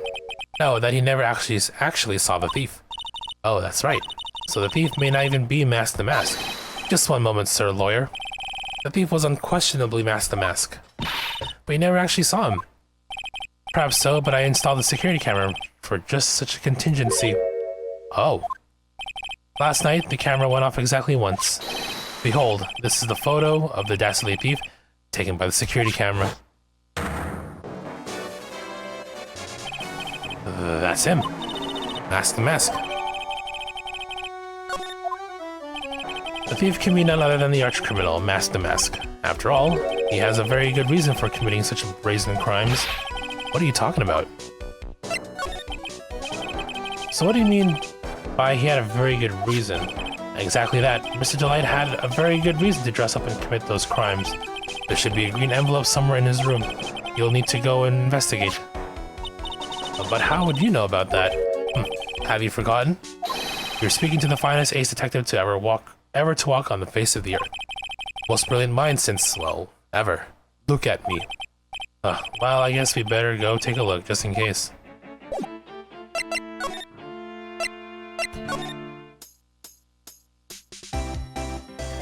I do see the green envelope. Hey, Nick, remember what Detective Adamy said?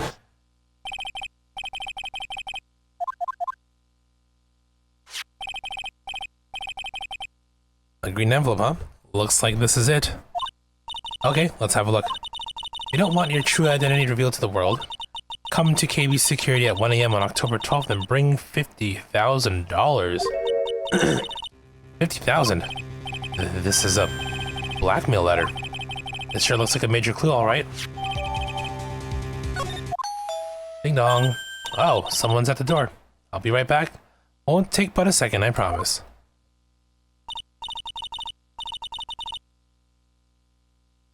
Oh, thank you for coming. That's so nice of you. When I see a damsel in distress, I just can't help myself. Please, come on in. I'll make some coffee. Really? Okay, I guess I'll make myself at home, pretty lady. Wait a minute. I know that voice. Oh, Nicky boy, I'm so sorry, but I got another guest. Ah. You're... Oh my god. Nick, it's you. And Maya too, what a fluke. Ah, Larry. Long time no see. What, you know each other? And Nicky boy? Nick, do you and this girl have, you know, something going on? Something? You know what I think? I underestimated you, Nick. A gorgeous lady like this? And married too? Way to go, dude. I knew it. Just when things can't get any worse, it's time to cue in the Butts. Larry Butts. Ever since grade school, he's been... not exactly a close friend, but yeah, we know each other. Hey man, that wasn't nice. I was your very first client. You got quite the storied history, he and I. Was he in Game 2? I can't remember anymore. I don't think he was.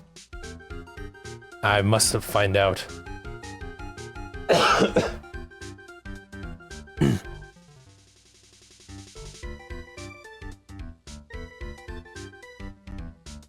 No, he wasn't. He was, his last case, so, I mean, Game 1, he was at Case 5, Case 4. For the Edgeworth trial, we haven't seen, and he doesn't show up at all for Game 2. Oh, okay.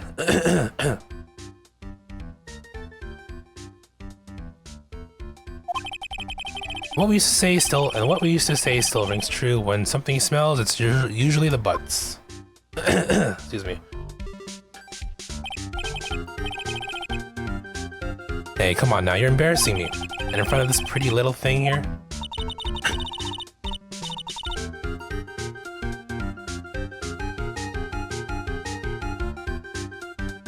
So I just cleared my throat. So you two are old childhood friends, I see. That's so sweet. You two go ahead and catch up on old times. I'm going to go check on my bike.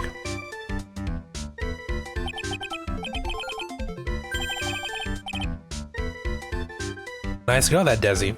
So how have you been, Nick? Too busy if you really want to know.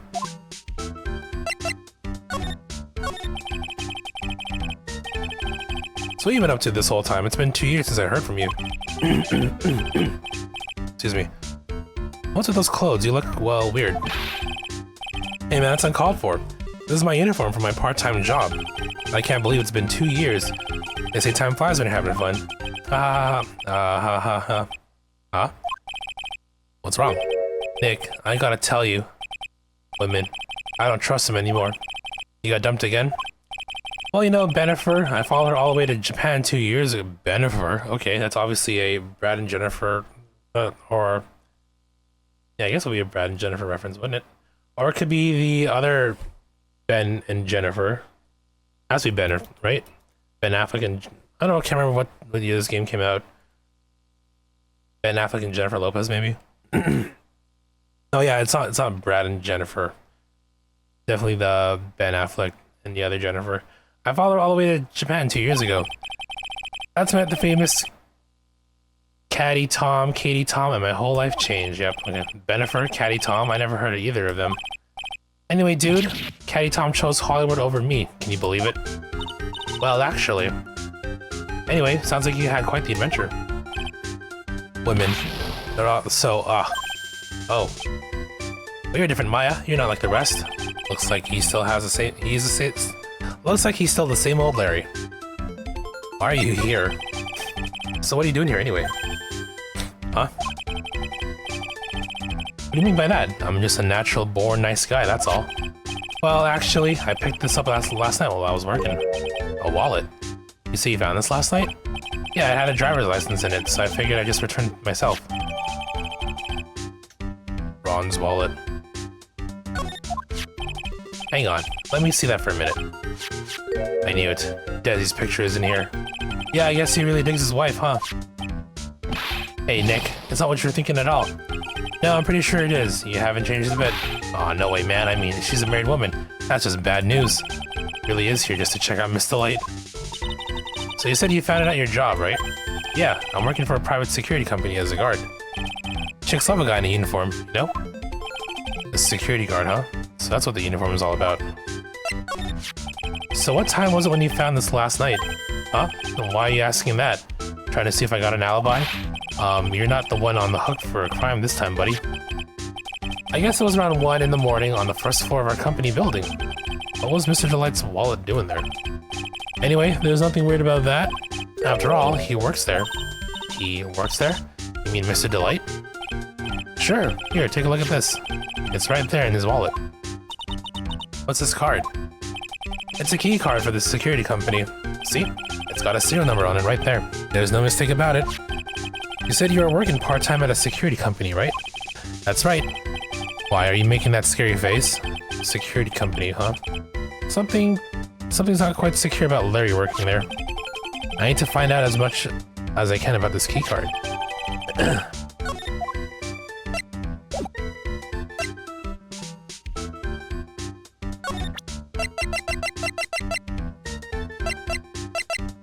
May as well. All right, wasn't this KV Security 1 AM? Yeah, on October 12th. Okay, hold on.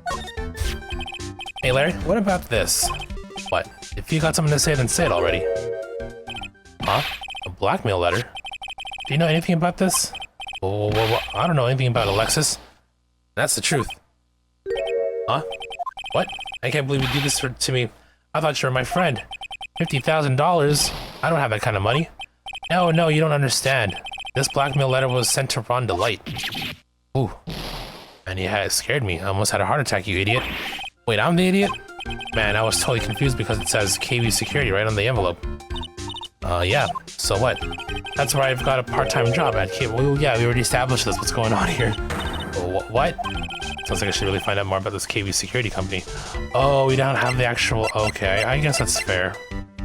No, but it's kind of like implied already, but I guess we need an actual... Okay, whatever. Either way. KV Security, the company in the blackmail letter. You know about it? That's where I work. Yeah, I mean, I guess it wasn't ever like explicitly stated, but I mean, he is wearing the uniform. That's where I got the assumption from, I guess. And that key card, I guess, does it say? It says KB, but I guess it's never been fully like actually stated, I guess. That's what they were waiting for. Huh? So what are you doing here then? Well, the boss is away right now, and you know what mice do when the cat's away. Yes. Anyway, how far away is this company? Let me see, about 30 minutes by car, I guess. Well, if you fly down the road, anyway.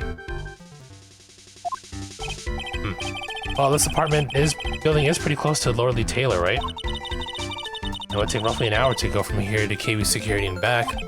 Ron Delight was at KV Security when the robbery occurred. Then, whoa, he couldn't have stolen the sacred urn.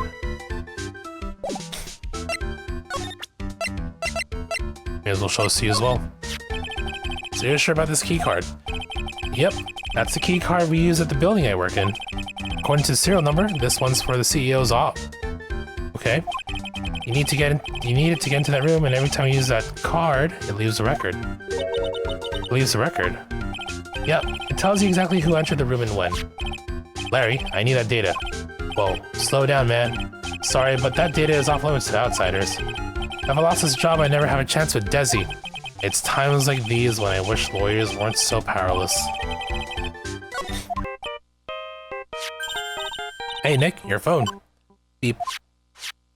Hello? Is this the right residence? Ah, Pearls. Where are you? I thought I'd go to Lordly Taylor to try and find some more clues, but I'm afraid I've gotten lost. What? Give me that phone, Nick. Pearly, where are you right now? I was walking along and I found myself in front of that person's office. That person? Who? That person who doesn't act his age and always says Zvari when he's excited. Look at me, Ace Detective. Okay, stay right there. We're coming to get you. Alright. I'm a little scared. Alright, let's go, Maya. Wait a second, Nick. Well, what? That phone call just now sounded like real cutie. Another one of your special friends. Say goodbye to Mr. Light for me, would you, Larry?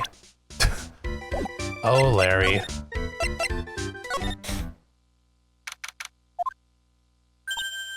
Ah, Mr. Nick, Mystic Maya. Pearly. I never thought I'd see the two of you again.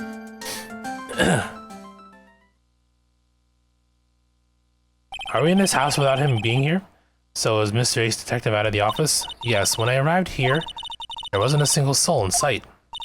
Say, Nick, doesn't it look like something's changed since we were here? Yeah, the black bag on the table. Now you mention it. This bag, I'm sure it wasn't here before. It looks quite full. I wonder what could be in here. Hey, Nick, come on. Open it up. Hey, wait a minute. You can't just open his private property. Don't be such a fuddy-duddy. This is an important investigation. That's true, and truth be told, I have to admit I am kind of curious. Well, what's in there? Hang on a sec, I'm taking it out now. Whatever it is, it feels kind of hard and real and smooth. Well, hello there. Eek. He's here. What are you doing, Sir Lawyer? I'm shocked to see a servant of the court ignoring the law so flagrantly. I'm really sorry. Mario made me do it. Nick, I can't believe you. A gentleman never uses a lady as an excuse for his own poor behavior. The real question is, can you afford to waste time lollygagging about here? What do you mean by that? Perhaps I should make myself more clear. Tomorrow's trial, Svati. Shall we say the figurative Sir William will be dropping his panties before lunchtime? Wow, Nick. Sounds like it's gonna be really exciting. What's going to happen at the trial tomorrow that's so dramatic? Do you know what your biggest mistake has been so far? So far has been, Sir Lawyer? It was becoming a lawyer in the first place. Now that certainly does sound like a big mistake, Mr. Nick. Tomorrow will be a day to remember. I, look at me, will take the stand. And then, Svati, my testimony will prove to be the undoing of the lot of you. Yes, all of you. I will unmask you as the thief's co-conspirators. Co-conspirators? You're You're quick on the defensive, I see. However, it is not I that your great. It is not I that is your greatest enemy. There is a far more dangerous threat that you will face during the trial. Well, what are you talking about? Sir Lawyer, if you truly are who you say you are, I'm sure you heard of him. His name is Godot. Ah, yes, Godot.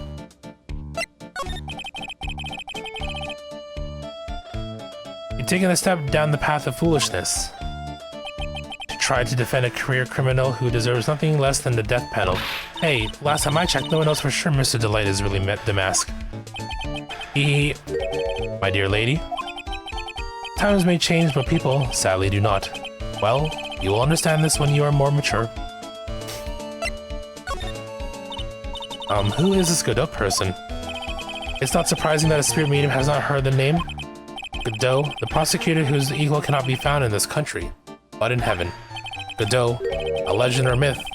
Men pin a lifetime of hopes on the chance to simply meet him. Prosecutor Godot. But the best prosecutor in the country isn't Godot, it's Mr. Edgeworth. Isn't that right, Nick? It's no surprise that a spirit medium such as yourself would know nothing of this, but Ace Prosecutor Miles Edgeworth is currently traveling abroad. Huh? In fact, it was Mr. Edgeworth who acknowledged Godot as the best in this country. Do you agree with that? Most certainly. In fact, you could call him the Luke Atme of the prosecutor's office. Well, that's good to hear. The prosecution has a fighting chance tomorrow. Mr. Nick, is this Godot really that strong? I seem to remember hearing about someone like that. Not surprising. Some people spend their entire lives idly waiting for his appearance. Looks like we're done investigating for the day. Sir Lawyer, the stage has been set and the pieces are all finally in place. All that remains now is for the dance to begin. A new prosecutor, an ace detective, and a thief. This'll be one tough trial. Oh, look at that. First part's done. How long did that take? About an hour plus.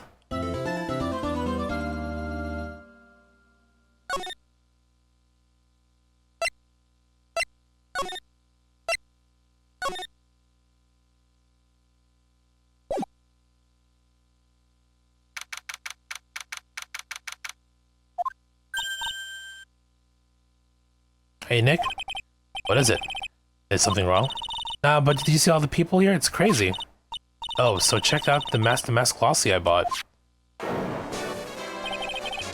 You bought this where? From the little tents in front of the courthouse. They have all sorts of things for sale. You know, I'm a sucker for this kind of stuff. Mask publicity photo, okay. Come on, I'm guilty. Throw the book at me. Who's screaming like that? Oh, Mr. Wright, you made it.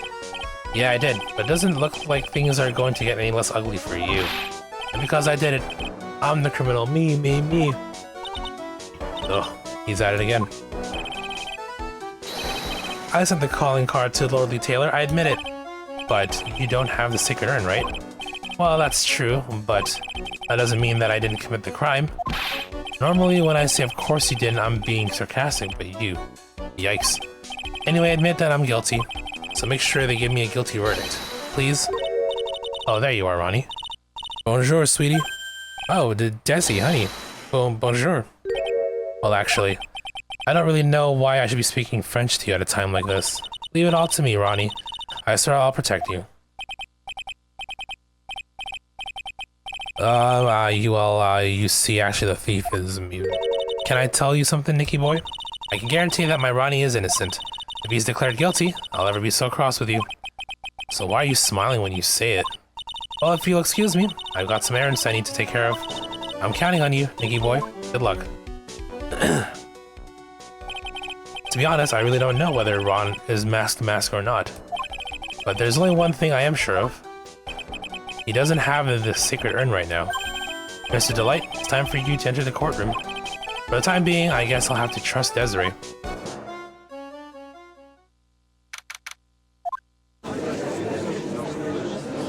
There's Godot. Court is now in session for the trial of Mr. Ron Delight. And since we are approaching 1 a.m., I think we'll leave it at that for now. Good cliffhanger to end this particular bit on. We got a decent chunk done today, so, you know, I do need my sleep. So we're gonna call it at that for now. Pretty productive day, I'd say. We finished up Man of Medan, which was, you know, sitting for like ever. And, you know, like one full case and a little bit of our third game here. Next stream, which should be later today for a Wednesday stream, I will do my best to stay away from any Nintendo Direct presentations for the Switch 2 or any kind of spoilery things. However, I may spoil myself because I will try to pursue pre-orders. I might end up seeing games, and I mean, that's fine. Not a big deal. I guess, you know, if you guys are gonna see it, I mean, you know, feel free to discuss in the Discord. We do have the Nintendo channel, and I would do my best to basically stay away from everything until we, you know, stream it. So yeah, I'll be streaming my, you know, my look at it, the presentation, my reaction, etc. And after that, we will either continue with more, oh, excuse me, with more of this, or perhaps we will jump into some Monster Hunter Wilds. Maybe I'll put off Wilds until Thursday or Friday when the update comes out, because definitely when that comes out, we'll be playing a crap ton again. So that might be the more likely thing. Instead of this, I mean, we could very well play another game that I've been sitting on. Might jump back into a bit of maybe some Binding of Isaac, maybe some web fishing. I haven't touched the TCG card shop sim in forever. I'll figure it out as I go. We'll just, you know, wait and see what happens. Either way, if things work out, there will be a stream later today for sure. If I don't somehow stream for whatever reason, I mean, I'll probably just watch the direct myself, and then, you know, we can discuss further in Discord and go from there. But otherwise, the plan will be direct reaction and more games to be had.